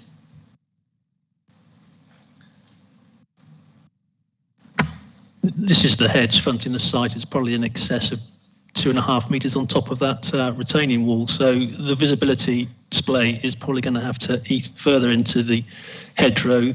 Hence the reason that we suggest that the loss of the hedgerow is going to be a significant impact to the street scene. So they're suggesting that the height is reduced down by?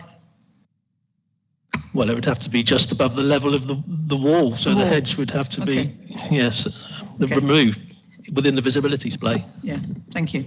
Thank you. Councillor Brand. A question for Mr. Edmonds. Did you speak to the council for pre-planning advice before you started? No, I didn't. We relied on the architects, William and Lester of Ringwords, to have any of those conversations that they felt necessary. They're unable to represent the application today. Thank you. Can I ask you to turn your mic on? Councillor Corbridge. Thank you. A couple of questions for Mr. Edmonds. Forgive me if I haven't quite grasped this. There seems to be a difference in what we have in our paperwork and what you've just said with regard to the plane tree. Have you just told us that you're going to keep this plane tree? Well, after the application, the issue of the plane tree was discussed, and the application doesn't reflect it. Where it sits on the site, it can simply stay. So there wasn't a deliberate decision to remove it, but it hadn't been added to the drawings by William Lester. As it is, the plane tree just sits on the edge of the front path up to the house, and it affects nothing by its staying put. Also, the adjacent hedge and wall also stays as it is at the moment. Thank you. May I ask a second question of Mr. Edmonds? There appears to be a discrepancy again in what you've just said to us and what we have in our paperwork about the number of parking spaces on the road. I know this area quite well, and that road's quite heavy with parking, isn't it? You told us, I believe, that there would only be loss of one road parking space, whereas the town council, I think it is, said there would be a loss of 3 to 4 spaces. Could you clarify that, please? Yes, well, the only loss of spaces that are currently there are by the new parking provision for number 30. That has a width of 5.5 metres, and in my interpretation, I thought 5.5 metres only represents a single parking space, not 3 parking spaces. Are there any more questions? And then we'll go into debate. Nobody wants to debate? In that case, Mr. Edmonds, you have 1 more minute to put your case. I'd just like to say that the space available between the buildings, number 30 and number 28, is substantial. And this modest dwelling, whose ridgeline is only 6.5 metres above the ground, that's 7.5 metres above the street, is only half of the height of number 30, or the tower of number 30. That the dwelling is barely visible until you're 2 doors away on the opposite side of the street at all.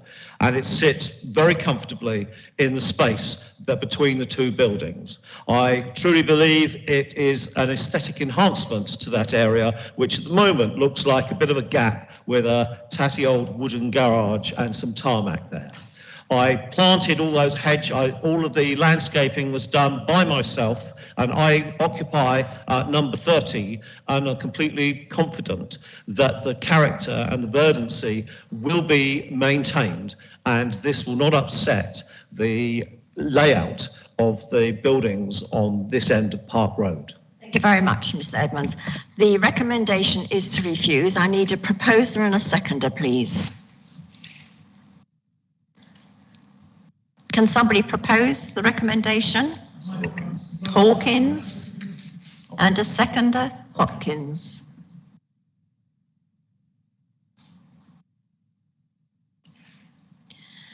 Then we'll go to the vote. The recommendation is to refuse, proposed by Councillor Hawkins and seconded by Councillor Hopkins. All of those in favour, please raise your hands. 1, 2, 3, 4, 5, 6, 7, 8. And those against the proposal? 1. And 1 abstention. 2 abstentions. 2 abstentions.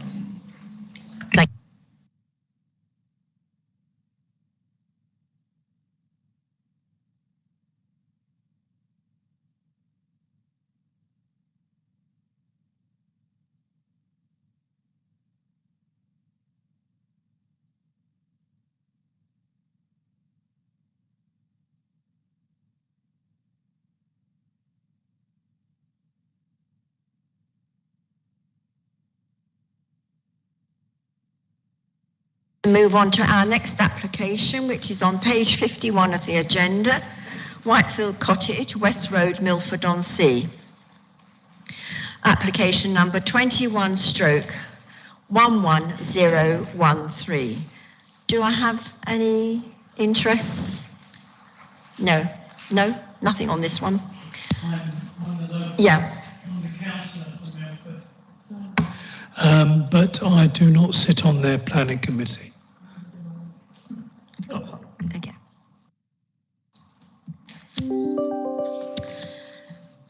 Thank you. We'll go then to Mr. Bennett for his presentation. Thank you. Thank you, Chairman. Updates for this application since the amended plans were circulated have been received since the report was written, in fact. These include Milford-on-Sea Parish Council maintaining its objection. Southern Water don't raise any objections to it, but give SUDS informatives on the sustainable drainage system. 6 notified parties have also commented, which reiterate their reasons for objection previously. I've also had, subsequent to the circulated update list, comments from our draining section in respect of the flooding issue on the site. They basically don't feel there's any major issue with the development concerning surface water drainage because it's a replacement dwelling and the status quo is essentially retained. But they do raise queries over the SUDS system, so it is suggested that condition 6 is amended to make it a pre-commencement condition to require submission of SUDS information prior to commencement. I've also noted that a condition restricting or requiring the balcony privacy screens to be obscure glazed needs to be added, so that will be an additional condition to ensure that the privacy of the adjoining properties is maintained. The application is before you today as Milford-on-Sea Parish Council have a contrary view to the application, and also Councillor Hawkins has called it in for determination. The application relates to Whitefield Cottage in this location here. It's in a linear group of detached dwellings which front West Road. The aerial photograph shows Whitefield Cottage in this location here, again with the detached dwellings on West Road to the north and south of the proposal. Most of these dwellings, including the application site itself, enjoy quite substantial garden curtilages. This is the proposed block plan showing the proposed footprint of the new dwelling in relation to the surrounding area. As you can see, the building line of Whitefield Cottage has been brought back along the established building line of West Road. This element here, the square area, is 2-storey in nature. This projection to the rear is the annex, which has been queried by many of the notified parties, and that will be a single-storey appendage with an asymmetric standing seam metal roof. This is the existing footprint of Whitefield Cottage. As you can see, it fills the entire width of the site with a narrow gap to Westerleys to the south, but it butts right up to Larksmead to the north with a wall as the common boundary. This is the proposed footprint of the replacement dwelling. It is admittedly a much larger dwelling than what's being replaced, but its footprint is similar to those which directly adjoin it. Hence the reason that officers consider it's an appropriate form of replacement dwelling on this site. These are the elevations showing a contemporary type of dwelling. Front elevation, side elevations to Westerleys and Larksmead will have obscure glazing to first floor windows to preserve their privacy. This is the privacy screen on the balcony, which I referred to the additional condition. That needs to be obscure glazed to prevent inadvertent overlooking directly into the adjoining properties. The balcony will be covered by this roof, so that people using it will sit under the roof canopy in this area here. This is the street scene showing Larksmead to the right and Westerleys to the left. The proposal sits, as far as I'm concerned, adequately within that street scene. It's slightly lower than the ridge height of those adjoining properties. Hence the reason we feel it's an acceptable form of replacement dwelling. This is the annex accommodation with the asymmetric roof the two-storey nature of the remainder of it, it lines up with the gable ends of the adjoining properties. This shows the existing street scene with Whitefield Cottage. As you can see, it's quite a diminutive property compared to those adjoining it. This shows the front elevation of Whitefield with Westerleys to the left and the cottage here and Larksmead to the right. This is the view from the rear garden.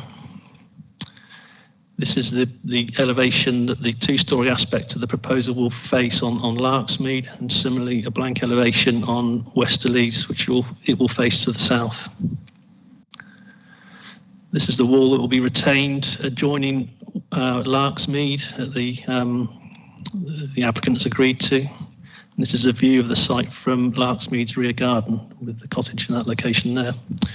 So, Chairman, that concludes my presentation. Thank you. Thank you. I have several people wishing to speak on this. Can I first go to Mr. Howells on behalf of the applicant? You have 3 minutes. Good morning. My name is Darryl Howells and I'm a Chartered Town Planner working for my own practice, DHPC. I welcome the officer's recommendation to approve, which follows his detailed assessment of my client's application against your planning policies. As you will be aware, West Road is a residential street with a diverse architectural form. There is no predominant style of housing, and policy ENV3 of the local plan does not require new development to copy existing built form, but only respect it. The proposed replacement dwelling does so by offering a footprint that is similar to its neighbours, as you've heard, retains adequate separation to the side boundaries so the pattern of development is respected, and the external appearance will add to the varied street scene, as has been highlighted by the planning officer. The ridge level of this dwelling will be lower than its immediate neighbours. The applicant has a younger family who will reside in the main household, but offering her with her own accommodation that is positioned to the rear of the dwelling and connected by reason of direct access from the shared kitchen/dining room on the ground floor. The annex will enable the occupier to have some degree of independence, but shall remain as ancillary accommodation to the dwelling house. We wish to make it explicitly clear this is not a separate dwelling in its own right. The first floor layout of the replacement dwelling will offer principal windows facing onto the road or the rear garden. On the rear elevation, there will be a narrow but full-width balcony accessed from the master bedroom and bedroom number 2. This balcony will only be used by 1 or 2 persons at a time, so no noise disturbance shall arise to neighbours. Furthermore, as you've heard, the balcony screening shall preserve neighbouring amenities from direct line of sight. In terms of views of the rearward parts of neighbouring gardens, there will be no material harm, as these will already occur from the existing first floor windows in any event. This planning application is simply to erect a replacement dwelling which has been designed to accommodate the needs of the applicant and her family. It is not 2 houses, it is 1 house, designed to cater for a multi-generational family and offer a family member with a degree of independence from the main household, but safe in the knowledge that help is at hand if needed. The scheme complies with adopted planning policies, and therefore I'd ask you to approve the officer's recommendation, and my client confirms that they are willing to accept all conditions imposed, including the updated condition from the council's engineer and the balcony screening. Thank you. Thank you very much. Do we have Mr. Mike Street here? Mr. Mike Street is just the architectural technician, and he is just here for advice if you need to ask questions. I have Mr. Martin Norris, who is an objector, and you have 3 minutes if you'd like to go ahead. Thank you. Thank you very much. My name is Martin Norris. I've been asked to speak on behalf of the objectors to the proposed scheme. Before I speak about the key objections, I'll just touch on the planning officer's report and submission. And unfortunately, I must say that there are a number of facts that are missing in that report that are quite key, and it also doesn't appear to properly and fairly take into account the objections that have been raised by the multitude of objectors. I should also like just to point out that before we proceed with the objections, this application has received a total of 3 Par 4 refusals at parish council level. And I know the lady in front of me will speak about that in a minute. So the objections to the proposal. Some things have been said around its compliance with local planning. I'm not so sure, if I'm honest. When you look at NFDC, it says new houses shall not cause unacceptable effects by reason of visual intrusion, overlooking, shading, noise, or other adverse effects. If you look at Milford-on-Sea design statement, there's a clear statement in there where they talk about keeping to an older style village properties and in keeping with the neighbourhood. Again, both of these are reliant on size and scale. The Par 4s that have been issued so far are around, have been listed on the size of the building, the excessive size of the new development. What's proposed is a 6 to 7 bedroom house in real terms, very much larger than the 3-bedroom chalet bungalow that sits there. It is almost full width of the plot. It is also set 3.5 metres back from the current house, which just exacerbates its overshading of the buildings next door. The objection is non-compliance with local planning policies in reality. It is not the right type of house. It is way too large and it has some significant design flaws. Objection 2 is about the design and impact on the character. Good design of houses relates on the size and shape and scale of houses being appropriate and sympathetic with each other. If you looked at the pictures that were put up earlier about the street, it is a very pleasing street scene today that will be taken away because of the layout, scale, size and design of this new property that's proposed. The third objection is around the impact on residential amenity of adjacent and neighbouring properties. This is around noise, light, visual intrusion and privacy. The house next door at Larksmead will suffer extreme shading and loss of light by the bulk and size of the new main house. In visual intrusion is similar. It's just going to completely impact on the current scene there today. There is also a significant and quite worrying loss of privacy and intrusion that will occur due to the size and scale and location on the first floor of the balcony that's proposed. It's just wrong in reality. So, you know, there are significant issues there in terms of its impact on privacy intrusion, loss of light and the shading. I've touched on the fourth objection, which is around the car parking. The building has been moved back 3.5 to 4 metres on the site in order to facilitate more parking to the front, which now shows somewhere between 4 or 5 spaces, depending on what you look at in terms of the plans. Thank you, Mr. Norris. You've had your 3 minutes. Thank you so much. Thank you. Councillor Anne Cullen, you have 3 minutes. I don't think I'll take the full 3 minutes, and I will support what Mr. Norris has said. As a parish council, we have looked at this application now on 3 separate occasions, and our decisions and opinions remain largely similar. We do acknowledge that some changes have been made to the design, and from a compliance perspective, yes, that probably meets all required planning stipulations. However, we still feel that this is gross overdevelopment of the site and is not sympathetic to the surrounding area in view of scale or massing. As touched upon previously, policy EMV states that the new development shall not have unacceptable impacts upon the residential amenity of existing and future occupiers in terms of visual intrusion, overbearing impact, overlooking, shade, noise or pollution. And our belief that actually the development which is proposed on that site would have adverse impacts on both of the side neighbours. We acknowledged that one of the concerns that we had was around the flooding and the drainage. Pleased to see that there is a SUDS stipulation, which we were unaware of at the time. However, I think there are still some flooding concerns relating to the proposed bund, which is going to be put at the back of the property.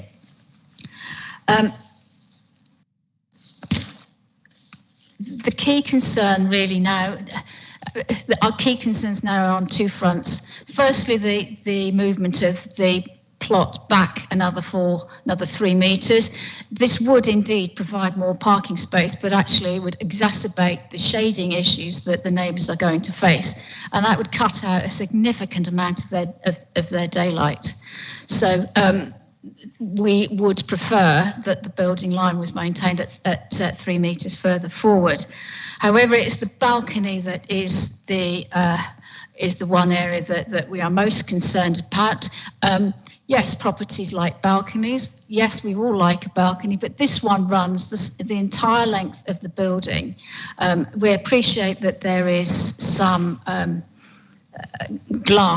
shaded glass restriction, but if you are standing up on that balcony, you have clear line of sight into your neighbour's gardens, which is something to be not really wished for. That would appear to be our main concern about the balcony. However, there is a genuine overshadowing issue that is caused by the roof pitch, the orientation and height and size of the building. This has been exacerbated, as I said previously, by moving the fence line back another 3 metres, and that compared with the gap between the buildings on either side means that the light will get squeezed and it will become almost intolerable for the neighbours.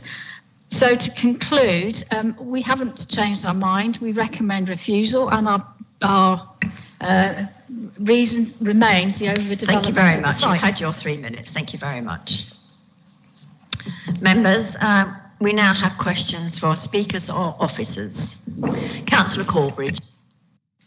Thank you very much. I wanted to ask Mr. Howells if you have conducted any light studies because we've heard much about the degree of overshadowing by this new proposed property. Have you conducted any studies? Madam Chairman, just bear with me, please. Madam Chairman, the answer I'm getting back from my colleagues behind me is no. However, what I would say in response is the design of the dwelling is actually a chalet-style property. And if you refer to the elevations, the front elevation positions obviously the gable to the front and to the rear. And so any light penetrating into the neighbouring property would actually be down the downslope of the roof itself. So in terms of the impact of how much natural light would be lost to the neighbouring property, in my opinion, professional opinion, it would be actually quite limited by virtue of the roof slope. But no, we've not done an actual assessment, no. Councillor Davis.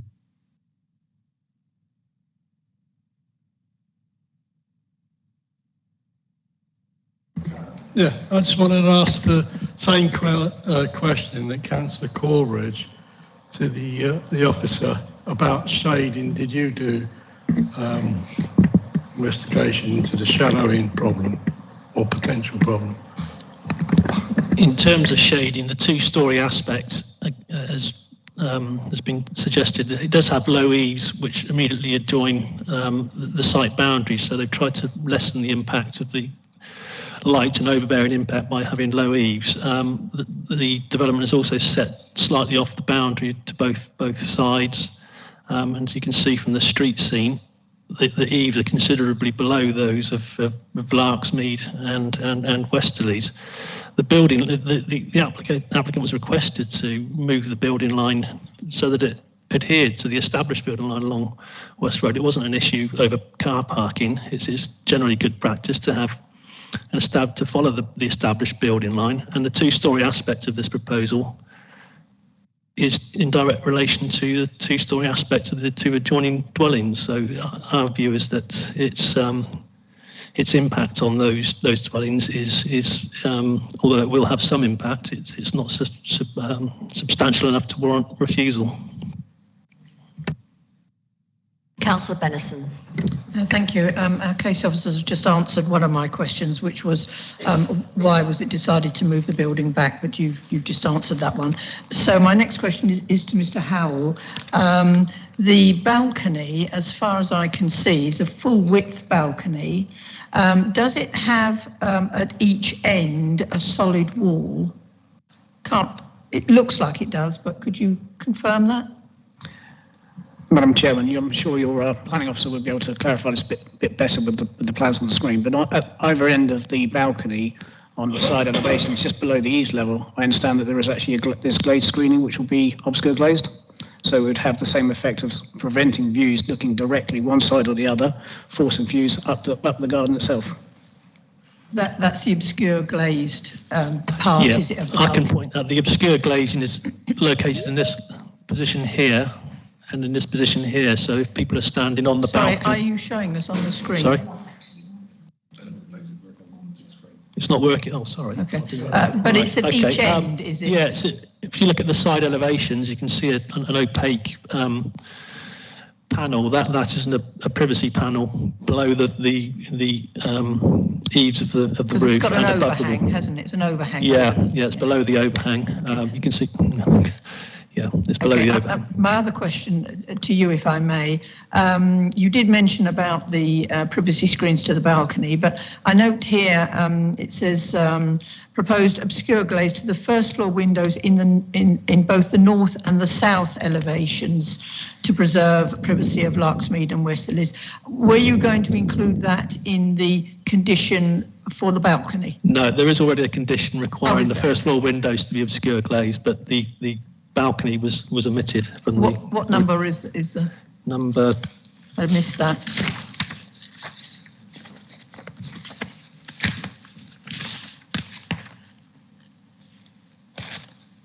Sorry, number 8.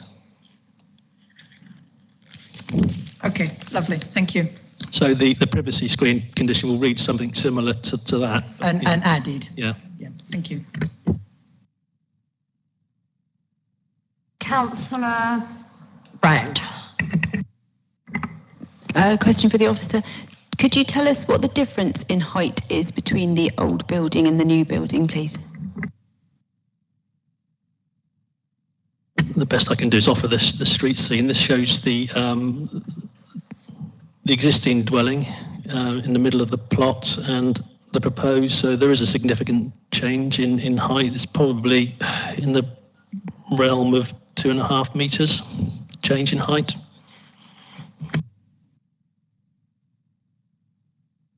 Okay, Councillor Kangaroo.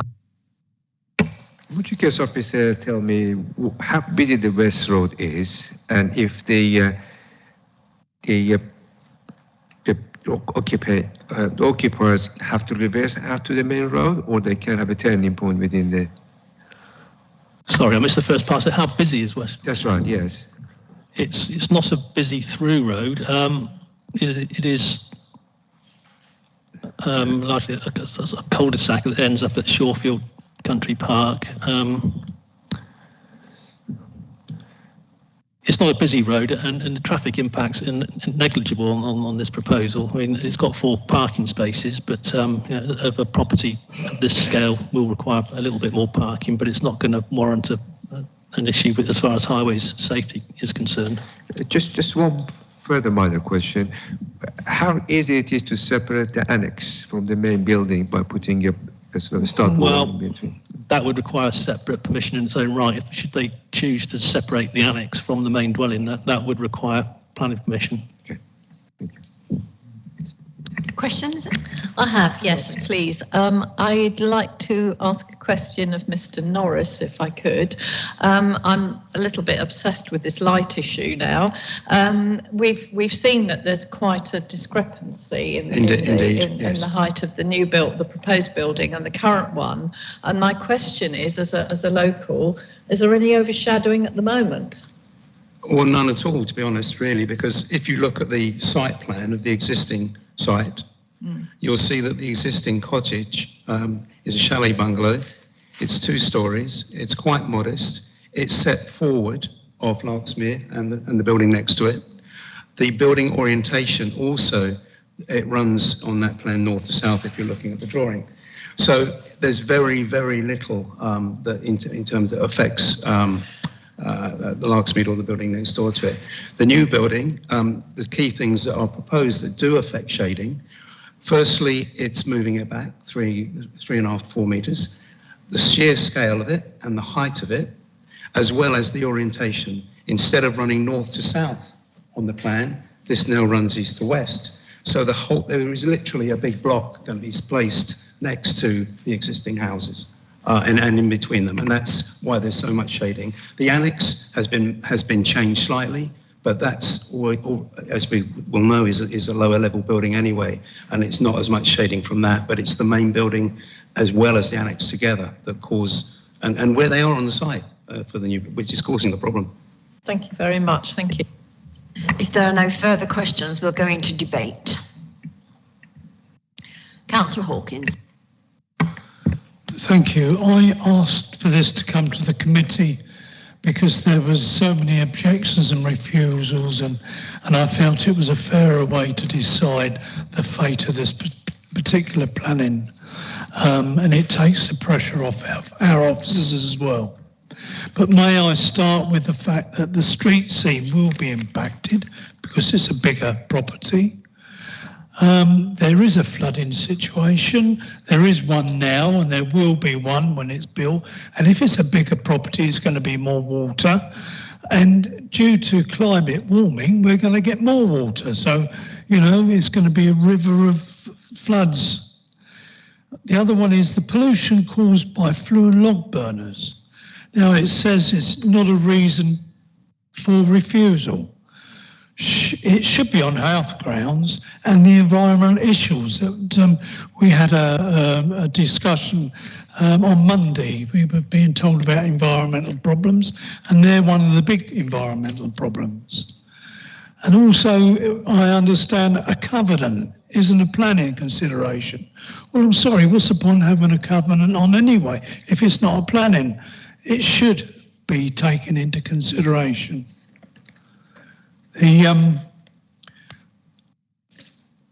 So, you know, there is a flooding issue, and we should not discuss, you know, just, oh, it's all right, we'll put a bung here and that's going to take fire, you know, look after it, but it won't in the long run. There's going to be a few problems. And of course, my sort of new campaign, it's going to be a new house. There's no clean energy provisions. Thank you. Thank you. I'm going to come for legal advice here on the covenant. Yes, members, just quickly to remind you that covenants are not a planning matter. They are a private law matter between the person who has the benefit of the covenant, the benefit of the promise not to do something, and the person who has made that promise. So in some circumstances, covenants are relevant outside the planning process. For example, you may need permission from someone to cross their land in order to access your development site, but that is not a planning consideration. You're looking at the use of the land. Covenants are a private matter between the parties to that covenant. Thank you very much. Councillor Hopkins. Thank you. As much as I hate to go against my lovely councillors down at Milford, I've driven round there, and I can't see anything wrong with this development because there's some huge houses either side of it. This is lower than some of the houses. The only thing, the worry is the overshading in the back garden. If they can bring the development forward again a little more, I don't know. But really and truly, I'm so sorry. I really do like this. But I don't think it's going to spoil the street scene at all. Sorry, David, but I just don't think it is. War between the two councillors.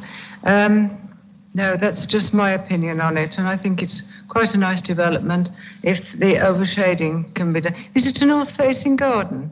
Is it a north-facing garden? West-facing. West-facing, yeah. So they're going to get quite a lot of sun in the afternoon, aren't they? So it's not too much trouble. Thank you. Thank you. Councillor Corbett. Thank you very much. I have two concerns here. I do have a concern about the light and the shading.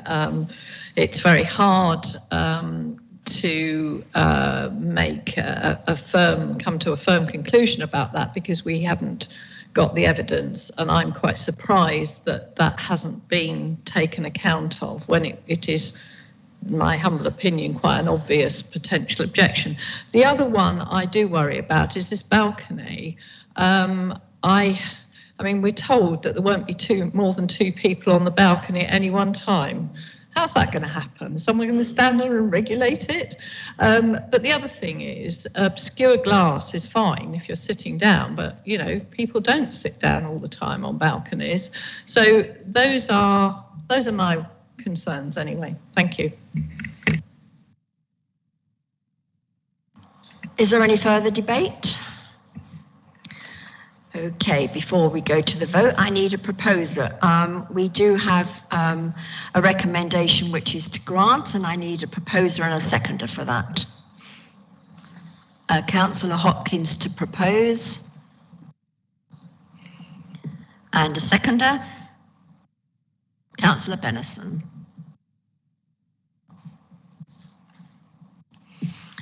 Thank you. I'll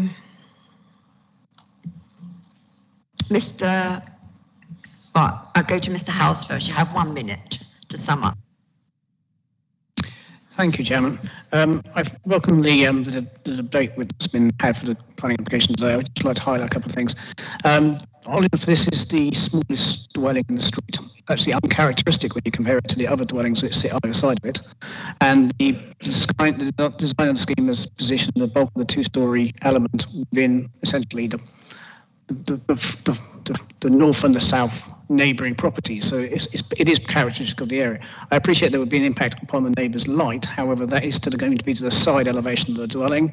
In my professional opinion, I don't think that's materially harmful, but I would welcome your officer's recommendation and your support for his decision, please. Thank you. Mr. Norris, you have 1 minute. Thank you.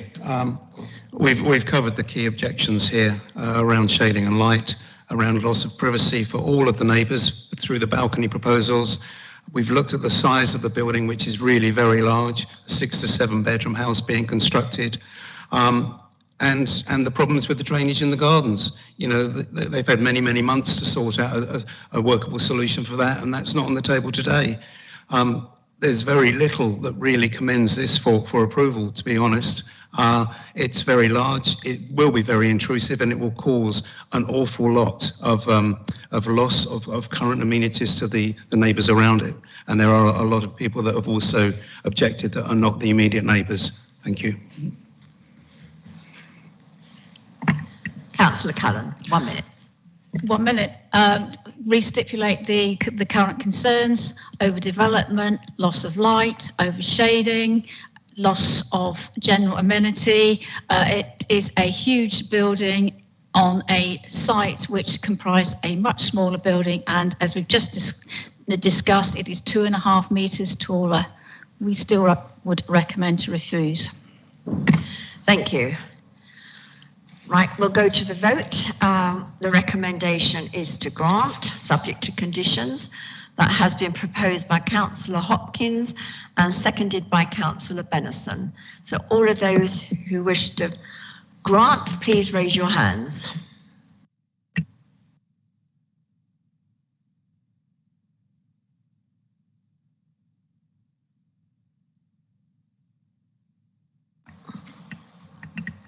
Three.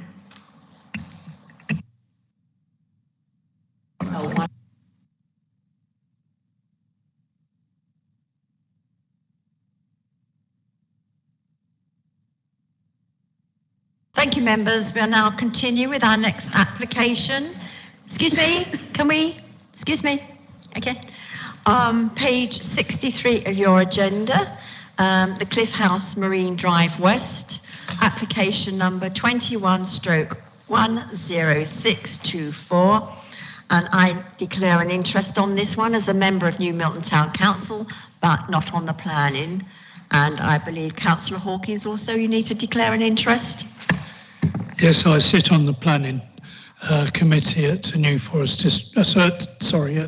Milton Town Council, and I will only be speaking on this rather than voting. We'll now go to Vivian Baxter for the presentation. Thank you. Thank you, Chairman. Good morning, everyone. This is an application at the Cliff House Hotel to replace the previous open air bar that they have on site that was erected, I think, around 2018, which you can just see in the top. Oh, this is the previous bar that was on site, and the plans at the bottom part here show the replacement structure, the right-hand part of which is a solid roofed bar and cellar area. The left-hand section has a lightweight pergola over it where I think cooking takes place. Moving on to photographs, which is a retrospective application. Now you can see this in the context with the hotel behind it, and to the flats to the north through the pergola structure. And this shows the site looking to the east, where there is currently a marquee on site, which is there under permitted development and is allowed to remain until the end of the year. This photograph, admittedly, it's not the best photograph because I had to get in between cars in the car park, but you can see along the black strip along the top, which is the current eaves of the property. This is the location. They will be implementing some guttering, which will go into a rainwater butt in order to address issues that were raised about the drainage and the cliff stability. And that's the end of my presentation. Thank you very much. We'll then go to Councillor Hawkins, and you have 3 minutes. Thank you so much. The biggest problem on this site is that it's very close to the cliffs. And as we all know, that there's coastal erosion all the way up through the Christchurch Bay and right down to Milford-on-Sea and Keyhaven. And the various areas have little land slippages for various reasons. But in Barton, over many years, we've had land slippages due to drainage, where the rainwater drains from the land, New Milton and the forest through to Barton-on-Sea and gradually washes the aggregate away, and then bye-bye goes the coast. So we've lost quite a lot over the years. Now these lovely people come along and decide to put a larger building in there which will gather more rain. We become with a more solid areas that rain won't percolate through. All it does is become concentrated. So instead of the rainwater dissipating nicely, it gets in one set and then all of a sudden it goes, wallop. So if we have too much of this, we're going to be losing our coastal areas very quickly along Barton-on-Sea. And in fact, this particular hotel will be going on its way by what it's doing. It's not helping its own survival. And plus the fact I hate them coming along and saying, "Oh, sorry, we've put it up and we didn't mean to, we didn't know." That's a lot of old tosh. But that, again, I'm told is not a planning meeting, sort of planning reason, but there's a planning rule, and I just can't for the life of me get my head around the fact that we don't use it. But my main concern, and the town council's main concern, is the fact that we're losing our coastal areas due to water ingress and coming out and washing away the cliffs. And by increasing the areas of buildings, we're going to increase the slippage very quickly. Thank you. Thank you. We'll go to questions. First of all, can I just ask, please, on the coastal protection, the amendments will reduce the risk to the cliff stability. Though, can you just explain the amendments for us, please? Yes, the amended plan indicated the provision of guttering along the rear elevation that we can see here, and down one of the sides that would be going into a water butt. So any water collected from the additional hard surfacing would be collected separately, and I understand used to water planters and so on within the site itself.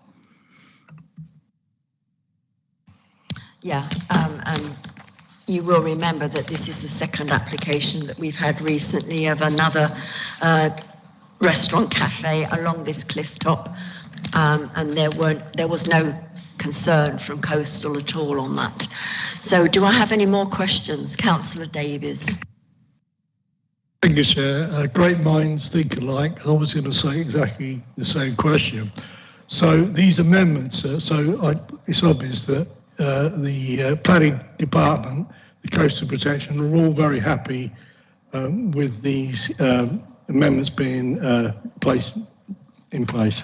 That's correct, yes. The guttering and water butt addresses the concern that coastal protection had, and I gather that there have been discussions out on site, and the condition in the report does request that the guttering is implemented by the end of this month.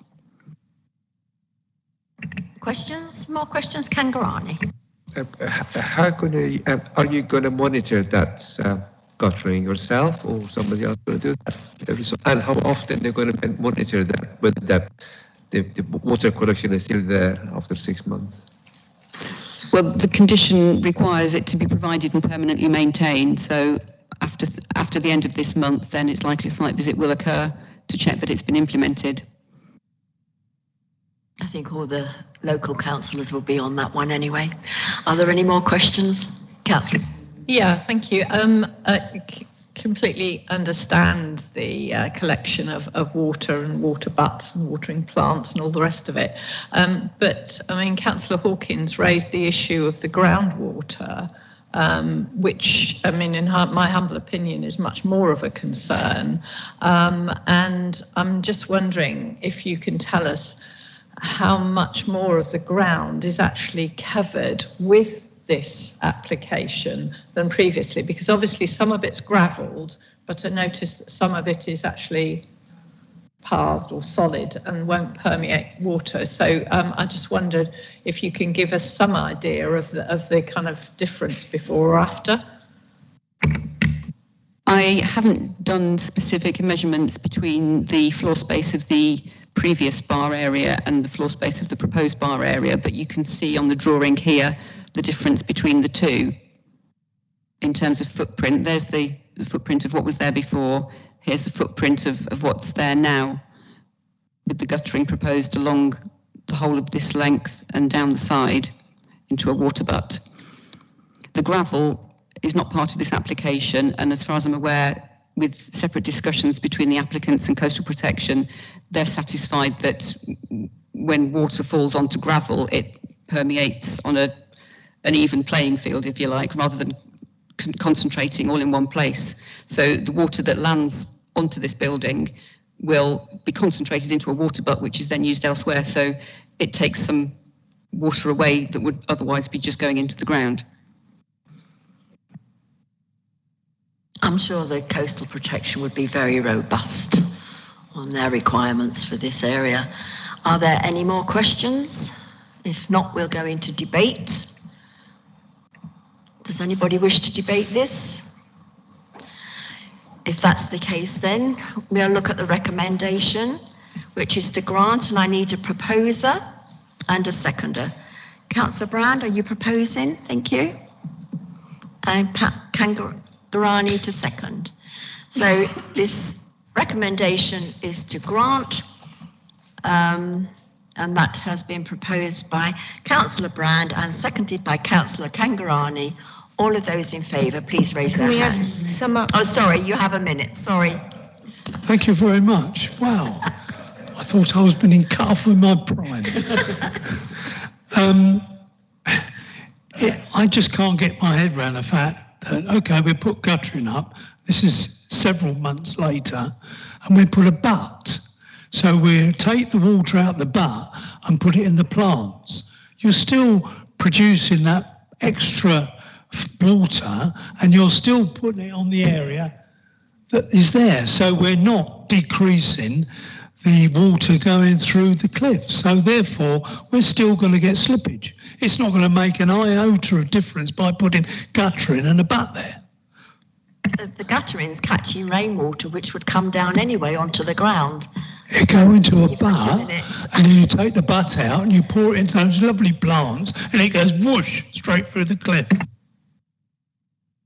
We're going to go to the vote now, and as I said, the recommendation is to grant, proposed by Councillor Brand and seconded by Councillor Kangarani. All of those in favour, please raise their hand.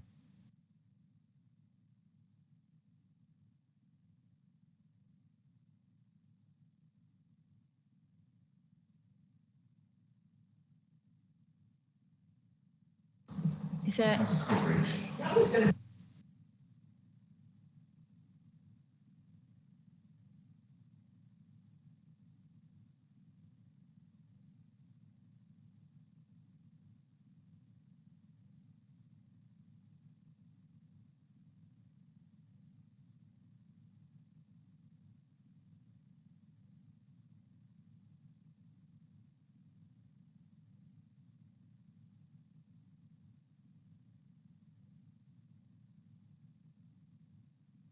Councillor Hawkins, can we continue?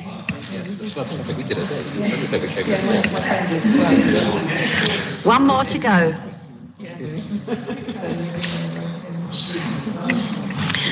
Thank you, members. We'll now move on to application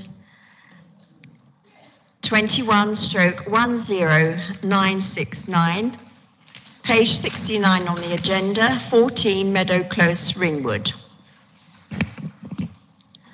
Did we have, I don't think there's anybody here now, is there, to interests? So in that case, we'll go straight to to Vivian Baxter again for her presentation. Thank you.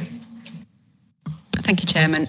Yes, this application relates to a variation of condition following the approval of ground and first floor alterations to a bungalow at the end of Meadow Close in Ringwood. For some reason, the proposed plans are not completely showing on the top here, but all you're missing really is the end of the rear ground floor extension, which has got consent and isn't proposed to change as part of this application. The main changes relate to the dormer window shown in this bottom right-hand corner bedroom.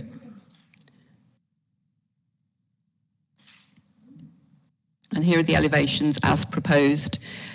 In addition to the changes to the window, the fenestration for the front corner bedroom here, the windows in the rear dormer are also shown now as smaller than the previous approval, given that the applicant was aware that there were issues with regard to amenity issues at the back of the property. There's also a further removal of a window in the side gable. And these are just the sections through the property. And this drawing indicates what has already been approved on the site. So you can see there's a window in the side gable which related to the bedroom, which also had this roof light. And during the course of the initial preparation for the extension, it was noted that this roof light wouldn't provide enough head height within the bedroom to make it a usable space. So they had to come back with some alternative ideas to try and make amendments. Now, the first scheme that was submitted under this application involved increasing the ridge on this gable and having a gable window at the front here, which we didn't feel was acceptable and has been changed to the proposal now in front of you. So just moving, excuse me, having regard to the comments that the Town Council made during the consideration of this application and the previous application, they did raise some issues about the level of parking. This drawing that has been submitted for this application just indicates that there will be the capacity to provide adequate parking on the frontage of this property and still maintain a little bit of greenery. And this is the front of the property prior to any works having been undertaken. This is mainly at the house next door, which the Town Council were concerned about would be impacted by the proposed development. The site, this is the existing gable here, and the garage that would be demolished as part of the alterations. The window here that you can see is the house at the back. This is just a close-up of the garage and the side addition that would both be removed as part of the application, and that area would be put back to garden.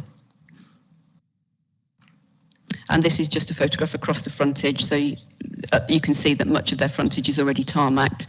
There will be some additional hard surfacing provided, but there will still be a green edge to that boundary between them and the house next door. And again, just another angle showing the side from the back garden, the side of number 12, which the Town Council were concerned about. And I think that is the end of my presentation. Thank you. Thank you very much. Well, Councillor Ring was going to speak, but he's not here. Did he leave any notes? Yeah, I've got a statement to read out. Okay. So this is from Councillor Tony Ring, who wanted to speak on behalf of Ringwood Town Council. So Ringwood Town Council object on local distinctiveness. The desire is to maintain the local character and appearance. Ringwood Town Council does not object to the development, but wish to see it compatible with other neighbouring properties. And he'd like you to note the Ringwood Town Council comment on page 70, which is paragraph 6.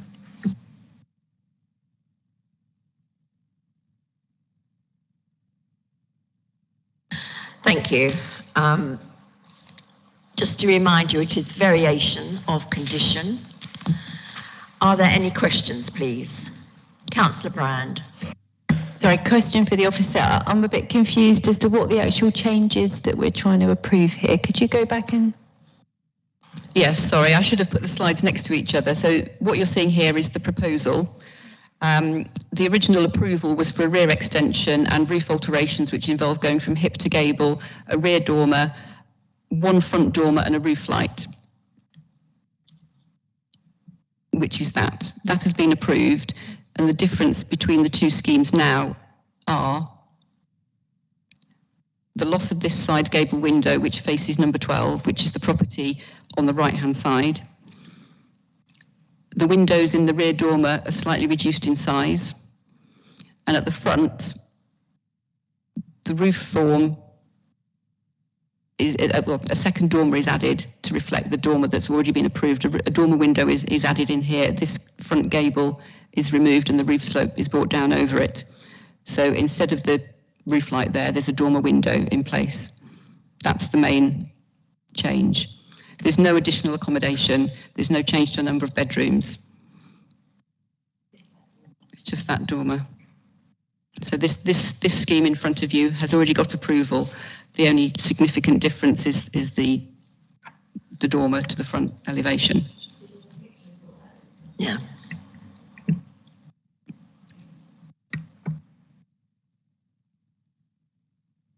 Any more questions? Councillor Kangaroo. I just wondered whether the dormer window create overlooking, because obviously when you're in a dormer window, you can come closer to the edge, whereas it's in the front roof slope, so it'll be looking into the street. Okay. And across the front garden. Yeah, thank you.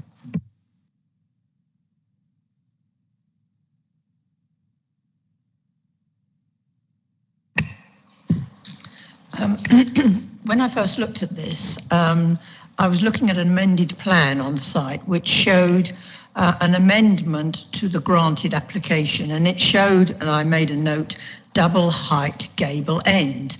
And I thought, don't think I like the look of that. And when I looked at what was proposed, I thought, well, that's much better. So having spoken to Vivian Baxter, she explained to me the process, and what had happened was they'd put in this initial double height one, which was unacceptable to officers.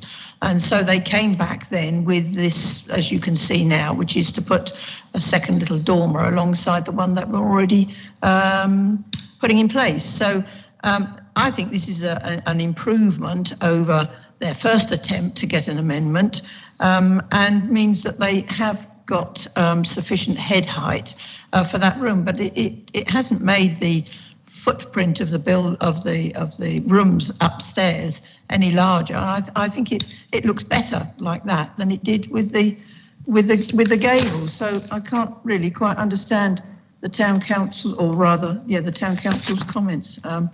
I think this is perfectly acceptable. Thank you, Chairman. Does anybody else want to? Sorry, Councillor Glass. Thank you. As we're in debate, looking at this, I agree with what Councillor Benison said. I think this is an improvement. Therefore, I would like to propose acceptance. Thank you. Is there any further debate? Then I need a seconder. Councillor Benison.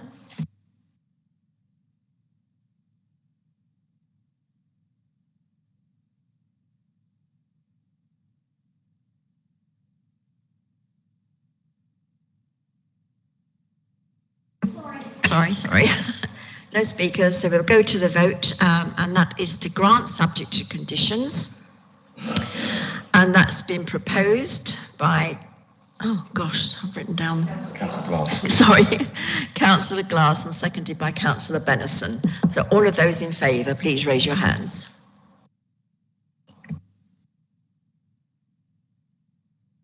Unanimous, that's been granted, thank you. Thank you. Members, we are going to adjourn now for lunch. The afternoon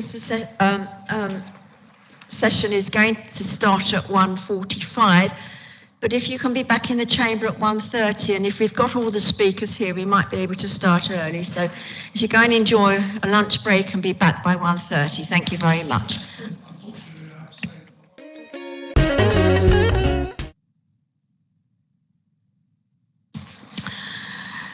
Before we continue, first of all, I'd like to welcome Barry Rickman, that's been able to join us for this afternoon. I just want to read out something before we go ahead with our agenda.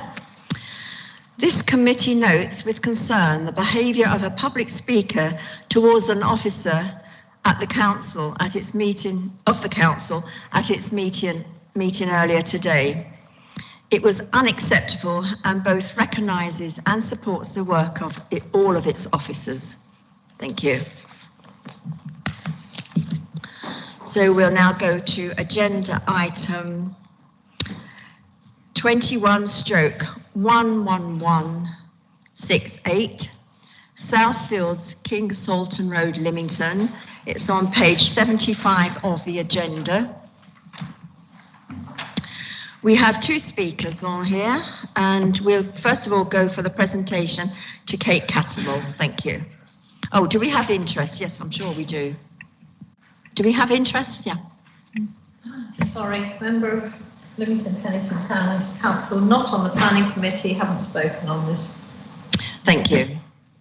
Okay, we'll go ahead with the presentation. Thank you. Thank you. Good afternoon. Right, this is a presentation for Southfield at King Salton Road. The recommendation is to approve subject to conditions. The reason it's at committee is there's a contrary view with Lemington Town Council. Right, so this is the application site outlined in red. As you can see, it's on quite a narrow road and it falls within the built-up area of Lemington. This plan indicates the position of the conservation area. It's the horizontal, well, the hatching on there, sorry. As you can see, the site falls just within that, and the boundary to the conservation area is delineated in the sort of purple and pink colouring. Also, the site mainly falls within built-up area, but as you can see, just on the southern boundary, there is a slight encroachment into the green belt, but the main site is within the built-up area. Its prevailing character is residential, and the minor part of the addition that actually extends into the greenbelt area is not significant. As you can also see on this plan, indicated the position of listed buildings. We've got Crookham Cottage and Saltons opposite, which is indicated in the purple block colouring. We've also got the Yacht Club to the rear, and further down King Saltons Road, we've got Harper's Marsh, which is right at the edge of the screen. And this is just an aerial shot for you. As you can see, there is quite a wooded area to the south of the site, which falls within the curtilage of Rope Walk House. Immediately to the south of the site is the hut, which is actually a holiday let, and it's got permission for that. And to the northeast, we've got Salters Green, which is another large dwelling, which is currently being subjected to extensions and alterations. And this is the elevations of the existing dwelling. Now, the property dates from late 50s, early 60s, and originally was a bungalow. It has been subject to numerous extensions since then, resulting in the current form of the building as a two-storey house with a two-storey side and front extension and a rear balcony. And also, as you can see on the east elevation as existing, there is a spiral staircase currently there. The materials are render with horizontal composite cladding at first floor level. Now I've given you the existing and proposed floor plans side by side because there isn't really much alteration in the footprint due to the extensions. There is infilling under the existing balcony to the rear and side. The spiral staircase is to be relocated to the side of the dwelling on the southern side in front of the extension that projects beyond the south elevation. The rebuilding of the two-storey side and front extension, and also we've got a two-storey flat-roofed extension which will incorporate a lift, so for future proofing of the building. So these are the existing and proposed ground floor plans, first floor plans, and the roof plans. On this, one of the most contentious element of this build is the change in materials. So it's going to have a zinc roof with vertical cladding and a very small brick plinth. And these are the elevations. There are some sections, so these can be a bit confusing, but I've got a 3D image in a couple of minutes to show you. So there's the other elevations, as you can see, the vertical cladding and zinc roof. And this is a 3D image which is very helpfully being provided, so it does sort of clarify what the resulting building will look like. And then we've just got some photographs. This is taken looking towards the Stanley Road junction with King Sultan's Road. As you can see, the site is indicated, the rough location of the site is indicated by the turquoise arrow. And this is looking in the opposite direction. So as you can see, it's more a visible view from this angle.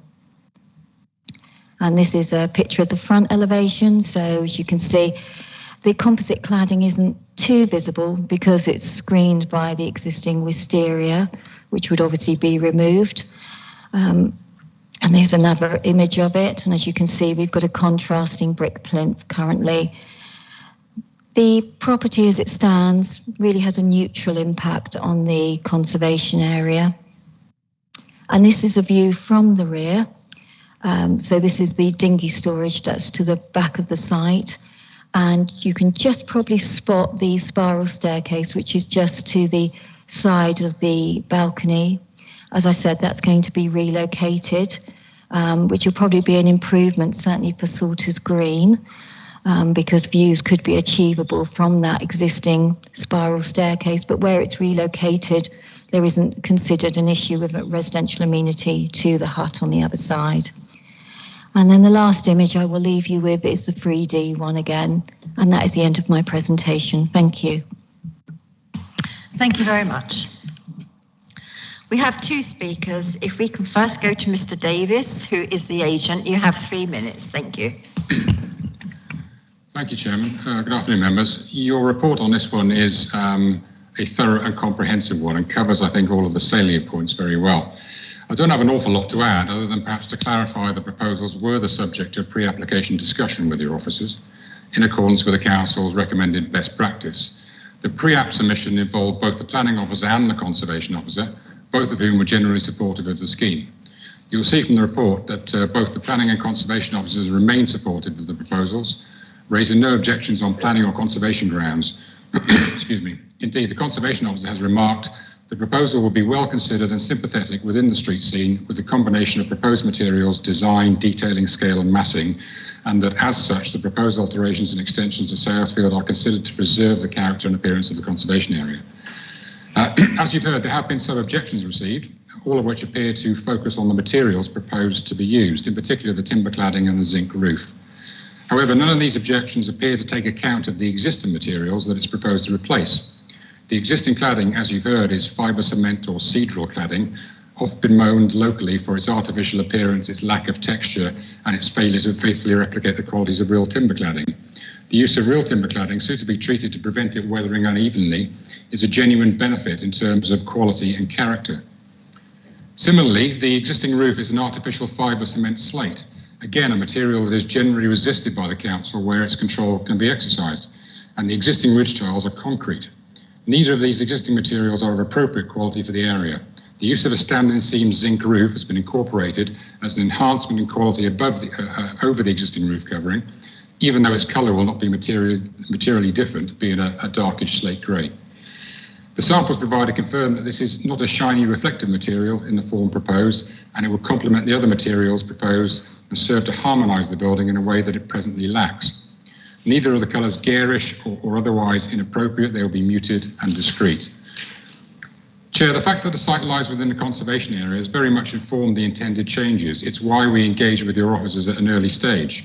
The existing dwelling, having originated as a bungalow and been extended over phases and time, lacks cohesion and any genuine architectural, historic or vernacular interest. The proposals would change its appearance in a way that at least preserved, but in our view enhanced its appearance and its contribution to the conservation area. Not all buildings in a conservation area are of the same or even of high quality. This form of alteration may well not be appropriate on another property, but it is appropriate on this one given where we're starting from. This is an opportunity to improve upon what is there and to raise the standard of design whilst introducing high quality materials. These are genuine policy aims enshrined in your local plan. On that basis, Chair, I would commend your report to you. Thank you. Thank you very much. Mr. Thompson, you have 3 minutes. Thank you, Chair. Madam Chair and Committee. My name is Colin Thompson of Southampton. I live opposite the applicant's house and I represent my wife, the owner of the adjoining Crookham Cottage, which are both listed and only some 4 metres apart from Southfield and our boundaries. Southfield is built some 1 metre higher due to the flooding risk and thus is overbearing on our 2 listed properties. It is a great shame that the applicant or our agent did not consult or show us her plans, as perhaps we could have expressed our concerns and thus may not have been here today. As a past planning chairman of Lemington and Pennington Town Council, I know full well that probably not all of the councillors on the committee will have seen the property and its surroundings and will be in the dark as to the beauty of the site and the conservation area of King Salton Road. They comprise Victorian and Edwardian houses, some facing the river, and then proceeding down the leafy lane towards the salt marshes. Real history. The exterior design is completely out of sync with the area, with the overbearing cladding, zinc roof and large windows. This is a design, in my opinion, for a woodland setting like Bewley. This position is not a sandbanks or a seaside home site, but a quiet residential area. Do you realise that cladding like this will not last the time span of more than a few years?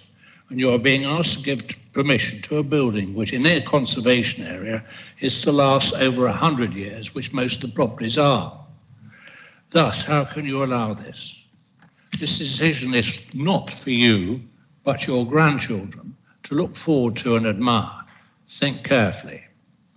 The house, being extra high, will have timber cladding all over its front elevation, built close to the road, exposed and with large windows overlooking our properties, with electric lights shining into us from the first floor living area. A swimming pool with its pumps and possible odours and chemicals, and a car turning table outside the front door with its mechanical noise. Not a good prospect. There is only one way to decide on this application: follow the Lemington and Pennington Council with a refusal and recommend a more appropriate design for the size and character of the site and area. Think of tomorrow and not today. Thank you. Thank you very much. Members, do we have questions, please, for speakers or officer? Councillor Benison. My question is to Mr. Davies, if I may. I think you said that it will be necessary to take the wisteria down in order to put the cladding up. Is it the intention to allow it to grow back again? I don't honestly know the answer to that, Chairman. Obviously, the wisteria will have to come off. I think it was Kate that mentioned that in order to replace the cladding. I expect that the answer is probably not in the short term. But I haven't had that conversation with the applicant, so I'm afraid I can't say any more than that. I mean, would the roof be affected, or is it just the top growth?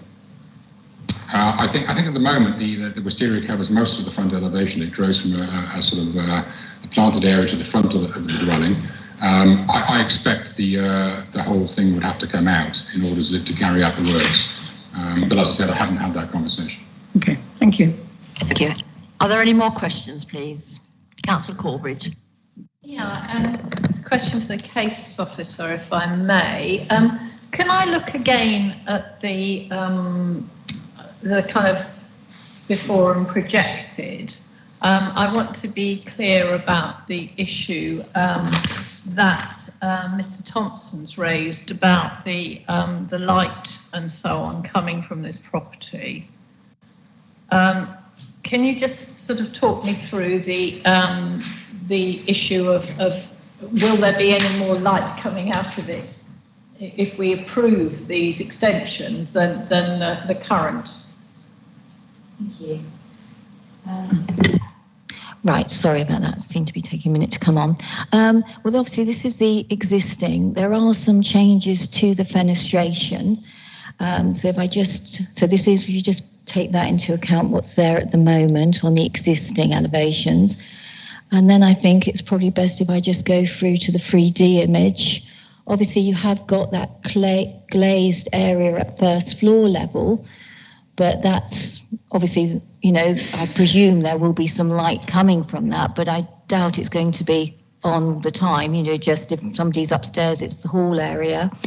I don't think there's any increase in windows. The windows are changing in shape and form, but I don't think there's anything here to suggest that there would be any increase in illumination coming from inside of the building. I hope that helps you. Okay, thank you.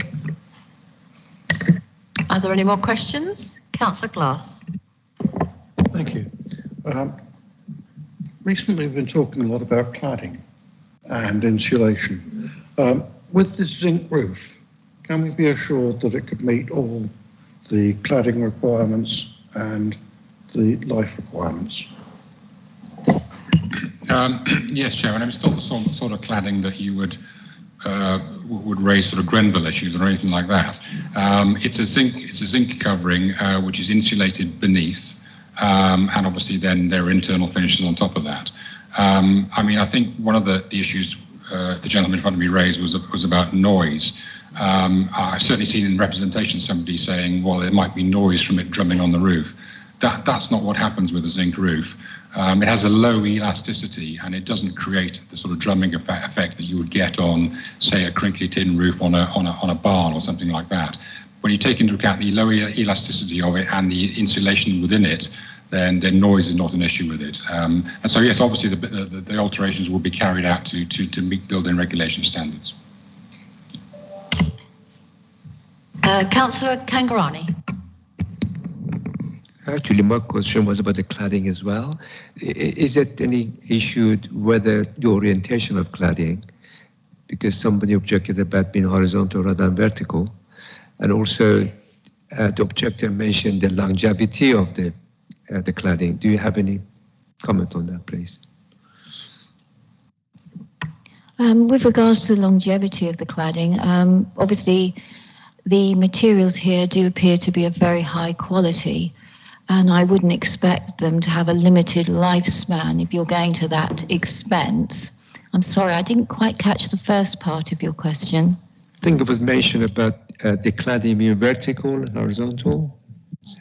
Right, thank you. Obviously, that's what's being presented. So I think in comparison to the existing dwelling, there's more reference to the fact that it's a composite material, which isn't normally appropriate within a conservation area, whereas what is now proposed is a timber. With regards to it being vertical as to horizontal, obviously it just gives a more vertical appearance to the building. So I hope that helps. Are there any more questions? Then we'll go into debate.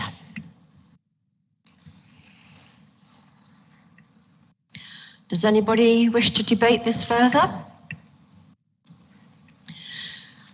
Okay, well, the recommendation is to grant, so we will need a proposer and a seconder for this. Is that to propose? Councillor Kangarani to propose and Councillor Cressell to second. Thank you. We will come back to the speakers for 1 minute. So, Mr. Davis, would you like to sum up? Thank you, Chairman. Just picking up on that issue of the vertical as opposed to horizontal cladding. I mean, I agree with what the officer has said, but the vertical is really designed, if you look at that sketch, to sort of pick up the flow of the standing seam of the zinc roof. I think horizontal would look odd in that context. In terms of the longevity of the cladding, I mean, it is good quality stuff. I've got a sample of it there. It's not the sort of stuff that you'd use on a sort of an outbuilding or anything like that. So the longevity of it could be expected to be very good. Thank you. Thank you. Mr. Thompson, 1 minute. Thank you. That picture there is completely different to the front elevation which is on the application. If you go back a picture or two and look at the actual plan, then you'll see a completely different elevation. That one is a nice pretty picture, which is what you're looking at a minute ago. You look at that one now on the right hand side, and that is what we are going to look at as listed buildings. We took, well, actually with the council, I built a garage across the road, and it took 2 years to get permission for this council to tell us how to build it and with what windows and this, that and the other. It is completely in keeping with the area, our conservation and our listed buildings. That is not. Thank you. There was pre-planning on this application, I believe. So members will go to the vote. The proposal is to grant, and that's by Councillor Kangarani, seconded by Councillor Cressell. All of those in favour to grant, please raise your hands. 1, 2, 3, 4, 5, 6, 7. 1, 2, 3, 6, 7, 8. Thank you. Against? 2. Sorry, I've got to have to see what it says 9-4. 9-4, okay. And 2 against. And there wasn't an abstention, was there? No. Okay, that's been granted then. Thank you very much.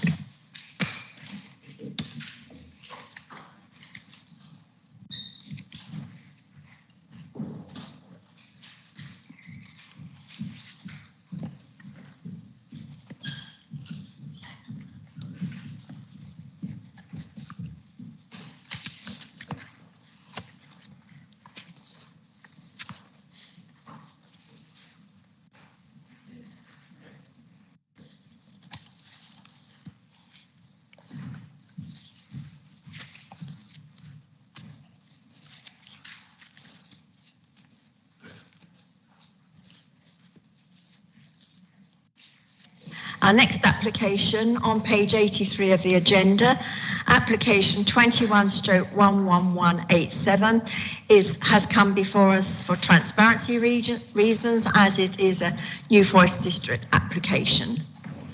And we have one speaker, Mr. Tim Davis. So if we can go ahead with the presentation, please. Ms. Garrity, Judith Garrity. Thank you, Chairman. This application relates to Pentagon Court on Blackfield Road.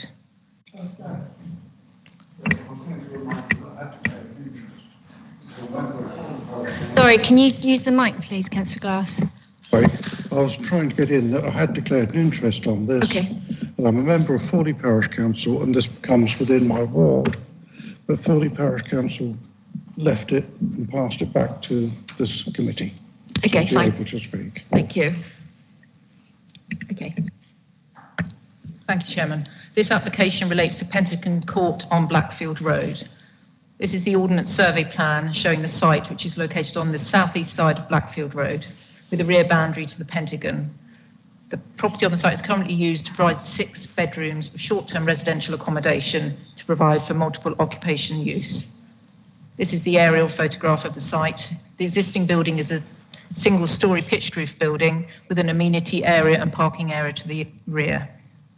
This is the proposed site plan The current planning application is for internal alterations to provide 2 additional bedrooms for short-term residential accommodation. It would upgrade existing facilities to provide an urgent need for short-term residential accommodation in the district. Planning permission is only required as the number of bedrooms would take this property into what is called a sui generis use rather than a multiple occupation use, which has a maximum number of bedrooms of 6. No changes are proposed to the external areas or parking areas, although some cycle parking is provided. This is the existing plans and elevations. These are the proposed plans and elevations. This plan shows how limited the changes are to the external appearance, with only the rear patio door changing to a window. This is the proposed layout plan. The principle of development in the built-up area is acceptable. There are no changes proposed to external parking or access arrangements, although no new cycle parking facilities are provided. This is a photograph of the front elevation showing the existing parking. This is the rear from the Pentagon showing the existing parking. Although there's no additional parking, there are no specific standards for this type of use, and it's likely that car ownership will be low. It's close to bus stops and there are no parking restrictions on Blackfield Road. Furthermore, new cycle parking facilities will be provided on the site. This is the rear amenity area showing a mature eucalyptus tree. This area would not change with the exception of the patio door you can see in the photograph. There will be no adverse impact in visual amenity terms. The impact on the tree can be mitigated by ensuring there's no storage under it during construction, and residential amenity would not be impacted. A few more photographs. This is the rear parking area showing access to the site through the rear pedestrian gate. Looking towards the rear of the property, the amenity areas and the boundaries of the site at the rear, and the side elevation looking back towards the tree. The recommendation is delegated authority to the Executive Head of Planning, Economy and Regeneration to grant permission subject to financial contributions towards habitat mitigation and conditions. That's the end of my presentation. Thank you. And Mr. Tim Davis, you have 3 minutes. Thank you. Thank you, Chairman. I'm Tim Davis, the Council's Service Manager for Housing Strategy and Development, and I've been asked to give this statement for the Project Manager who can't be with us today. Pentagon Court forms part of the Council's stock of temporary accommodation that's provided in various properties and locations across the district. The properties provided specialised housing association accommodation for many years and has been used by the council for the last 2. The bungalow currently contains 6 bedrooms, each with their own shower room, an office, communal kitchen and unused room to the rear. The proposal before you is to convert the unused office and void area to the rear into 2 new bedrooms with their own facilities, bathroom facilities, and in so doing provide additional and much needed temporary accommodation within the district. A new office with its own entrance from the hallway will be allocated for staff, and this will be used to relocate CCTV equipment. From a planning perspective, the mass of the existing building has not changed. The existing footprint and roof have been used to create additional bedrooms, as most of the changes are internal. Proposed external materials also match existing finishes, so changes will blend into the original building design. The existing amenity space has been retained for the residents and there is no change to parking arrangements, although additional cycle parking is to be provided. It's also proposed that to incorporate bird nesting boxes for on-site biodiversity enhancements, and existing trees will be protected. Given the increased use of the building as a house in multiple occupation, proposals have been considered by the Council's private sector housing team manager, who's confirmed that she has no concerns over the room sizes, and both rooms are going to have en suites. To conclude, we believe the proposed application does not impact on the street scene, as most of the works are internal, and proposed external changes will integrate well with the existing building. The steps to encourage sustainable travel and enhance biodiversity within the site, we consider that the proposed alterations and use as a larger HMO will not only provide much needed accommodation, but introduce additional benefits to the residents and to the positive impact of the building. Thank you. Thank you very much. We'll go to questions.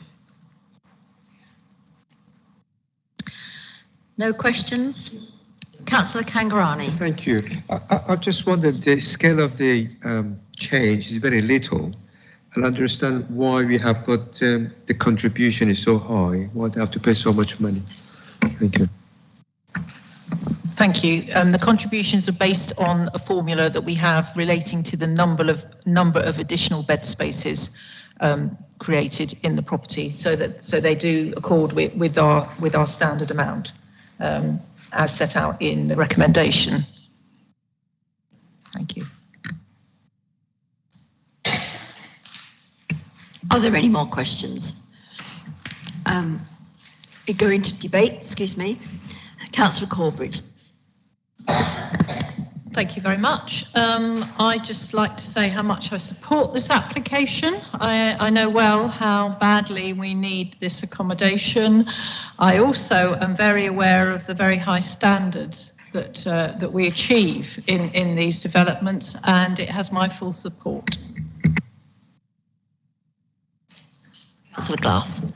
Thank you very much. This is in Blackfield. I see it nearly every day. People that live next door hardly realise it's there. It operates very well, it's kept very tidy. The paintwork's immaculate. I wish my house was as good. I would like to propose acceptance. Thank you.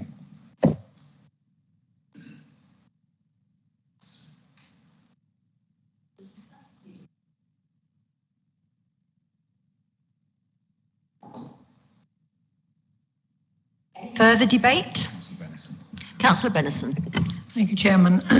Yes, this is really an important step forward that the council is able to have properties like this where they can provide temporary accommodation so that we don't have to use bed and breakfast to give people an emergency roof over their heads. So I'm very much for this and I shall be voting with the officer's recommendation. Thank you. Thank you. Anybody else? Councillor Crizell. Yes, I visited this property when it was first opened by the council. It's amazing the way they run it, and I would appreciate supporting it. Sorry. Thank you. I think a number of us have visited it, and it's very well used and very well needed. So if there's no further debate, we'll go back to Tim for 1 minute. I've nothing further to add, Chairman. Thank you. So we have a recommendation to grant, and this has been proposed by Councillor Glass and seconded by Councillor Hopkins. All of those in favour, please raise your hands.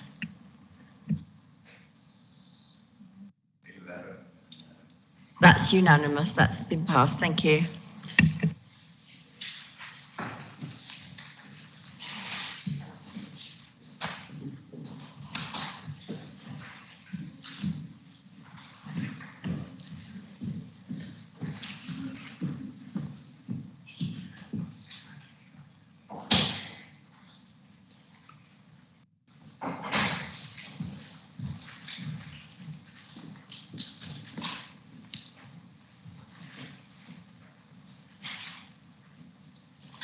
Okay, we'll continue then with the last application, which is on page 93 of the agenda, Coppisley 9 Woodside Lane, application number 21/10242.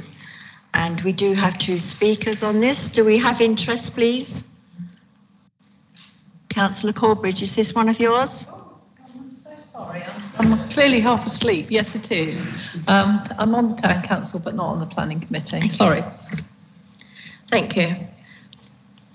So, Mr. Rayner, if you'd like to go ahead with the presentation, thank you. Thank you. Good afternoon. The application before you is an application for a replacement dwelling at a property known as Coppisley, which is situated at Woodside Lane in Lemington. The application raises two main considerations. Firstly, the impact of the replacement dwelling on the character and appearance of the area, and secondly, the impact on the amenities of neighbouring properties. As you can see from this plan, the property lies towards the southern end of Woodside Lane and is bounded by properties in Viney Road to the rear. You'll note how properties are set well back from the road along Woodside Lane, and you'll also note on the western side of Woodside Lane, you've only got a small number of properties that are set quite close to the road, with the public open space and fields of Woodside Park beyond. So looking at this aerial photograph of the site, you'll notice there's a strong green margin to Woodside Lane, where along much of the lane, there's a wider margin of land, which whilst connected to and maintained by the individual houses, is not typically part of their curtilages. And this is the case with Coppice Lee, where there is a green area of land to the front of the property, to the front of an existing ditch, which whilst owned by the applicant is not considered to form part of the curtilage, and the access that you can see here crosses that land. So looking at the dwelling itself, what you've got at the moment is a single-storey bungalow. This is its front elevation. It's a much more modest scaled property than the vast majority of other properties along Woodside Lane. Here's another elevation of the elevational photograph. You'll see the adjacent property there to the north, that's Worsley. It's a larger chalet-style property. And you'll also see that to the frontage of the property, it's quite open currently, which is a result of a hedgerow within the site having been removed within the last year and other vegetation. So the site is a little bit more open than it was. Looking at a few more images, this is the south side of the bungalow. You'll note the roof of 6 Viney Road to the rear there. And then this is the north side of the bungalow. Again, you can see through to 6 Viney Road at the rear. You've got a photograph there of the rear garden, relatively modest in its depth. And then here you can see the frontage of the property a little bit more clearly. You'll see the ditch there, which defines the site curtilage. So turning to the detail of what's proposed, this shows the proposed site layout plan. And if I just zoom in a little bit more, you'll note that whilst the footprint of the proposed replacement dwellings is a little larger than the existing bungalow, you'll also note that the dwelling is set no further forward in the plot, and you'll see how the building reflects the setback of other properties along the lane, maintaining the important green margin to the frontage of the property. You'll note here an appropriate parking area to the front of the property within its curtilage and not intruding into the landscaped margin adjacent to Woodside Lane. So in terms of its design, the replacement dwelling, as you can see from this plan, would be larger building than the existing bungalow, given that it would in part be a 2-storey building. However, you'll note that it's only the one side of the dwelling that would be the full 2 stories high, and you'll see how much of the dwelling here would have a much lower eaves height and a lower ridgeline as well, where first floor accommodation would then be set into the property's roof. Adjacent to the site's southern boundary, you'll see here a single-storey element which would step right down. This is the back of the site. You'll notice here that there, other than this window here, you've only got roof lights at first floor level. In fact, those 2 roof lights are serving ground floor rooms, and it's only that roof light which is serving a first floor room. This is the building's south elevation, side elevation. You can see some solar panels there on the roof, and then the north side elevation. This is the tallest part of the building, but being set back and alongside the neighbouring chalet bungalow, it's not considered to be unduly prominent within the street scene. And then here we've got the proposed dwellings floor plans, which show what is an intended 4-bedroom dwelling. So in assessing the impact of the replacement dwelling on the character and appearance of the area, officers have been keen to ensure that the landscape margin to Woodside Lane is maintained and indeed enhanced. So this landscape plan shows new hedgerow planting and landscaping which it is considered is necessary to provide an appropriate setting for the dwelling and in order to restore some of the damage caused by the recent vegetation removal. Then in terms of the proposed dwelling's size, scale, appearance and setting, this has been carefully considered by officers in the light of the surrounding context. Here you can look across to the properties on the opposite side of Woodside Lane, where dwellings are of a more traditional appearance. Then if we look here from Woodside Lane, you can see the taller scale of this property here. That's Worsley, adjacent to Coppisley, as well as the green character of Woodside Lane itself. And then again, this is slightly further to the south. You note the wide green margin to Woodside Lane, which is an important characteristic of the area. Move slightly to the north side of the property here. Again, you'll notice a variety of buildings. This is Worsley, it's taller than Coppisley, and then looking down here, you'll notice this property down here is a taller two-storey building. And then this is an example of some of the developments a little further to the north of the property where they've been extended or refurbished, and you'll note how many of these are much larger than the modest character of Coppisley. So if we just focus on this street scene image, you'll see that there is the variety of scale of individual dwellings, but you'll note that there are a number of two-storey dwellings. The replacement dwelling, if you look at the top image here, this is Coppisley at the moment, you'll see it's a much more modest property than the majority of other properties lining the lane. And then if you look at the image below, you'll see that its scale, whilst larger than the existing property, is reflective of many of the other properties that you see there in Woodside Lane. So your officers consider the design to be sympathetic and contextually appropriate.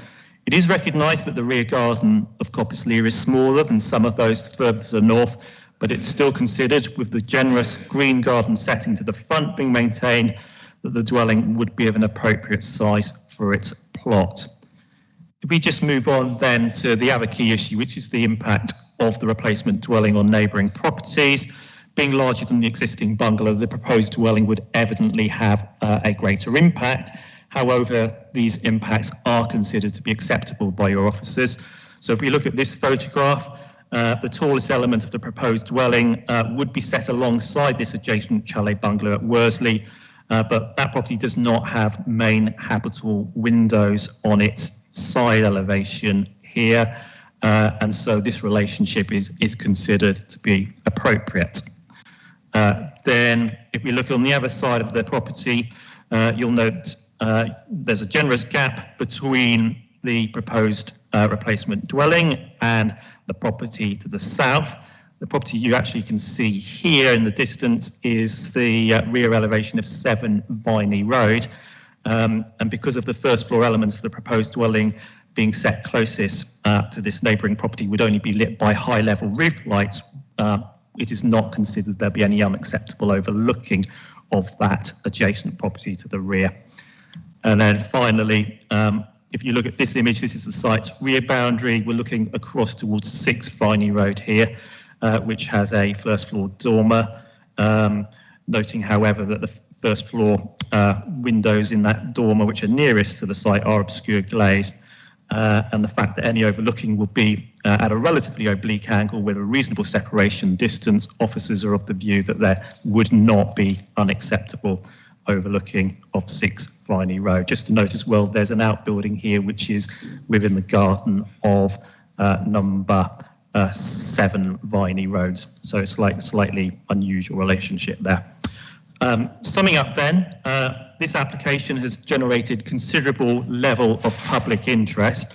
We've considered the impact of the replacement dwelling on its surroundings and have reached the conclusion that the dwelling is contextually appropriate, sympathetically designed, and it has an acceptable relationship to neighbours.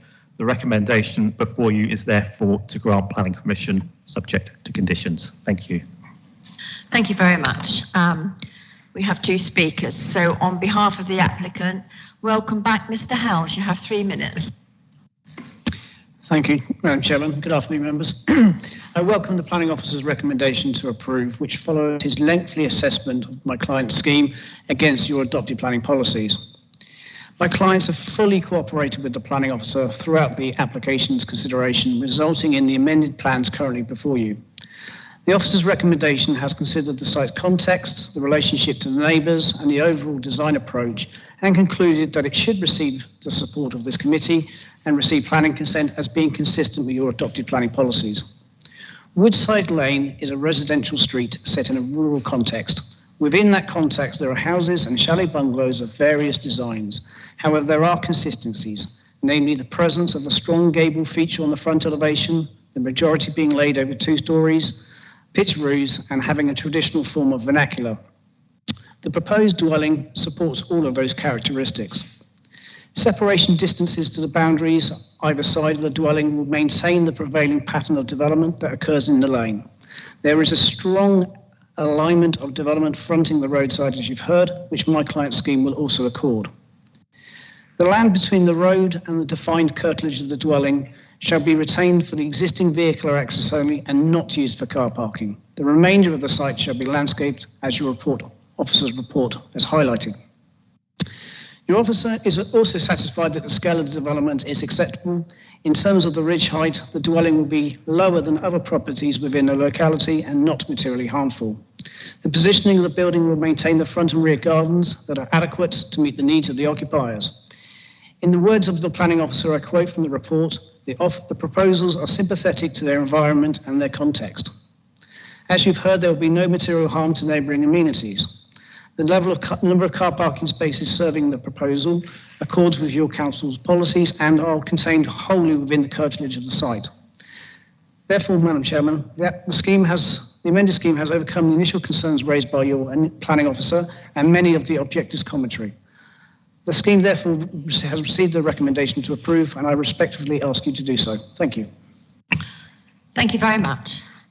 We can now go to Mr. Bob Hole, who is speaking on behalf of Dr. Wilson, and he's objecting. Okay, thank you. Thank you. Good afternoon, Chair and members. Yes, I represent Dr. Wilson, who lives directly opposite the site, but also a number of his close neighbours. This application was submitted at the end of February, and to my mind was so unacceptable it should have been refused at the earliest opportunity. It was simply too large, particularly its height, and was a massive overdevelopment of the plot, relied on parking on the grassed area at the front and had a very minimal rear garden. However, despite this and objections from some consultees, there's been a continuous process of tinkering with the proposals to get to where we are now. These negotiations with the case officer, who's now left the council, have not brought about a satisfactory solution. Members will see that there are 20 objections from local residents and objections from the Town Council and the Lemington Society. There may be 13 letters of support, largely commenting that the new house would be better than the existing, but this is not a good reason to allow a fundamentally poor replacement, which doesn't achieve the high standards of design and layout, which are particularly important in this part of Lemington. The Woodside area has a distinctive semi-rural character, and the new house represents a building form at odds with that character and the surrounding properties. That is quite evident from the photographs that Mr. Rayner showed you of the neighbouring properties. To either side of the site are modest bungalows or chalets. In particular, the main gable is a full 2-storey feature higher than the more modest properties either side. It may be a design more suited to the established urban area of the town, but as the planning officer notes in the report, the increase in height, scale and massing will make the replacement property much more visible in the street scene. Enough said in my view. Whilst the council has no policies or guidelines on garden sizes, the attempts to ensure that the new house is not unduly intrusive has resulted in a rear garden barely 10 metres deep at the most and rapidly reducing to about 6 metres. Of concern to residents is the potential use of parts of the landscape feature at the front for car parking. The plans show a single width driveway and a small surfaced area. They may just accommodate 3 cars parked nose to tail, but there's nothing to prevent random parking on the front, a concern noted by the Town Council. The planning officer also notes there will undoubtedly be an impact on the amenity of all surrounding occupiers, given the modest scale of the existing bungalow. Despite this, and the comments I referred to a few moments ago, recommendation is for approval. I don't concur with the conclusions of the officers for the reasons I've given. The various amendments over the 7 months that the application has been in have not resulted in an acceptable replacement, and the revised scheme is fundamentally at odds with neighbouring properties, impacting unacceptably on the unique semi-rural character of the area. I hope this could give you the basis of a reason for refusal, should you decide that your officer's recommendation should not be supported. Thank you. Thank you. We now come to questions. Councillor Corbridge. Thank you very much. Questions, please, to Mr. Howells. Could I ask, the building line for this new property, can I be reassured that it's no further forward from the existing? Madam Chairman, I do believe that your planning officers would probably be better placed to position to actually answer that question, because I don't have the plans in front of me. But as you can see on the screen that's been displayed, the alignment of the proposed dwelling is consistent in keeping with the buildings to the north and to the south. Do you want to make a comment on that? Yeah. Perhaps if you look at this image, which you can see here, and I'll just explain it a little bit. If you can just see the black outline here, which I'm just going around here, that is the outline of the existing bungalow. You've got the replacement dwelling here. So you've got an area here which it does come further forward, but that's because the existing bungalow is stepped back. When you look at it in its totality, there is only the most marginal of increases closer to the road. It is not a material encroachment closer to the road. Okay, thank you. Can I ask a couple more, please? The second question was seeking reassurance, I'm not sure who I'm asking this to now, that the degree of overshadowing to neighbours is not an issue. Because it's certainly been put forward as an issue, so I'm wanting clarification on that, please. Madam Chairman, on behalf of the applicant, I can advise that the relationship is perfectly acceptable from a planning perspective. However, again, ask your planning officers is to endorse my professional opinion. Okay, I can try and go through the relationship to each of the properties one by one with reference to this plan, perhaps. So you've expressly asked about overshadowing. And overlooking. Okay, overlooking. So if we start we can start with the property here on the opposite side of Woodside Lane. There you've got overlooking across a lane at a significant distance. That separation distance in the officer's views is more than adequate, and our view is that there would not be a harmful impact on the property here on the opposite side of Woodside Lane. Then moving round, we've got Sheepfold here to the south. You can see that's set a long way to the south of the southern boundary. You can see the separation distance marked there to the two-storey element, which is 23 metres. That's a generous degree of separation. There are no overlooking windows on this side elevation here. If we then move round to 7 Viney Road, again, you've got a generous degree of separation here. The property is slightly to the north of that property in any event, so that there should be no undue overshadowing. In terms of overlooking, if I just show you the elevational here, these, as I said earlier, these only serve ground floor windows. This is sufficiently high level that it should not result in any overlooking from that roof light.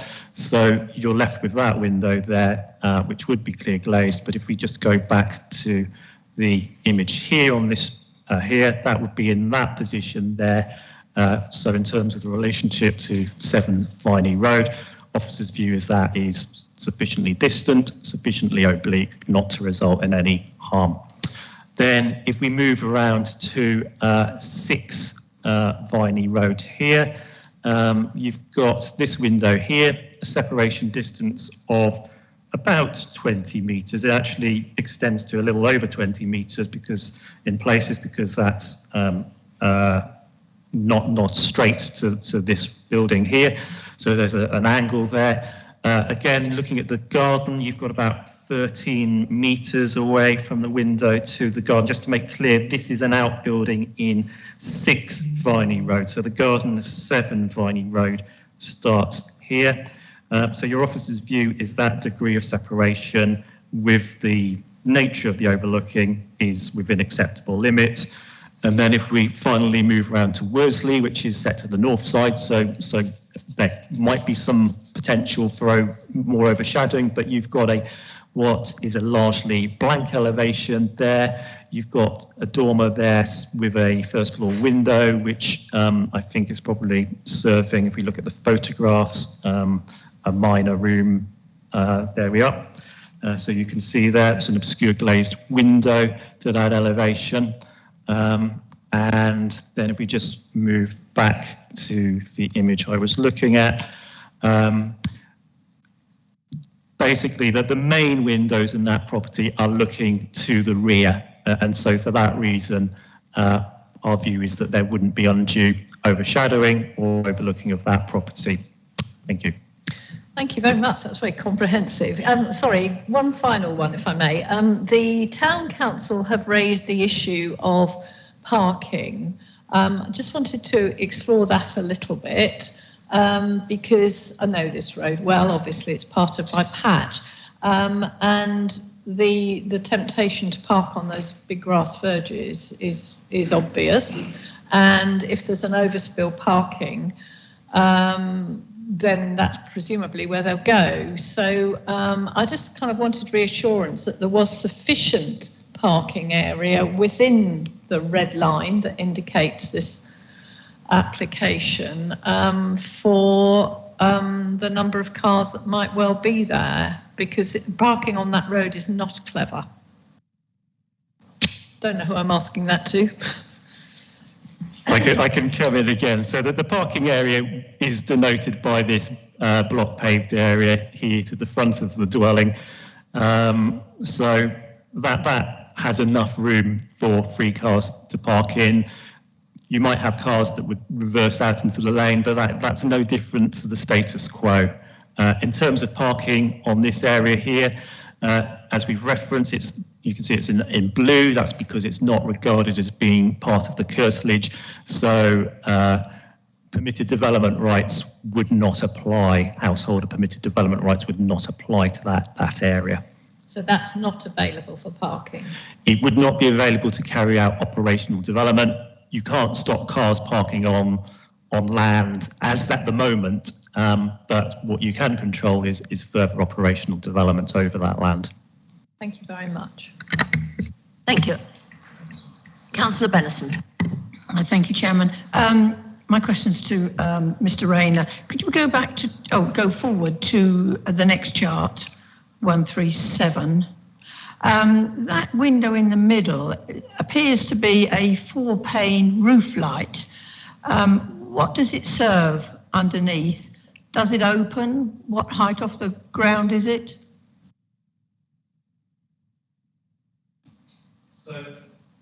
So yeah, it is a void over the entrance way. So if you look here, this is the entrance in. So it's a big hallway, and you would have a tall space within the building. So yeah, it's providing light to the hallway staircase, below. To the staircase. Yeah, and the staircase. Yeah. Yeah. Does it open, or is it just flat? We don't have details of whether or not it would open. Unusual. I've never seen a 4-pane roof light before, but anyway, it's serving a staircase. Okay, thank you. I will come back. Are there any more questions? Then we'll go into debate. No debate. In that case, I'll come back to Mr. Howes, and you have 1 minute. Thank you, Madam Chairman. Sorry, just making a couple of notes. To answer the question of your councillor, my understanding is the window is not openable. It's just there to provide natural light into the hallway, the vaulted ceiling, as the planning officer's highlighted. In terms of the garden spaces, my understanding is you don't have a planning policy that actually stipulates the minimum size of garden spaces. This development's been designed to meet the specific needs of the applicant, and the garden space is adequate in their opinion. The design of the building is slightly larger than what's there at the moment, accept that, but it's been designed in such a way that it appears as a chalet bungalow, which is consistent with the street scene. And finally, as you've heard, all the car parking is contained wholly within the application site and accords with your council's requirements. And therefore, Chairman, I'll ask you to support the application, please. Thank you. Thank you. Mr. Hull, 1 minute. Thank you, Chairman.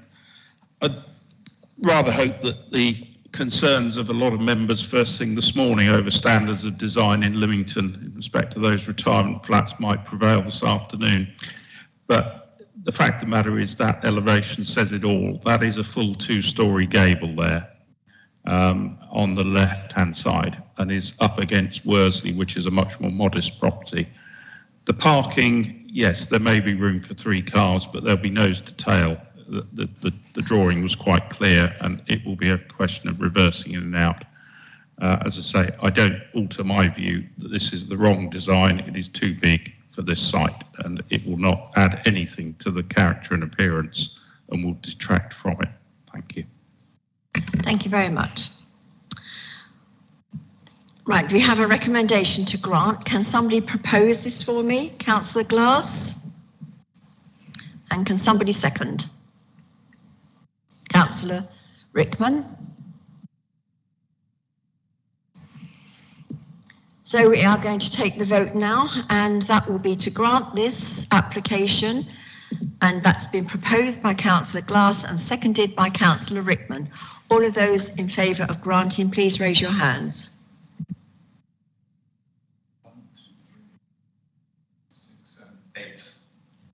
Against? 1, 2. And no abstentions. That's been granted. Thank you.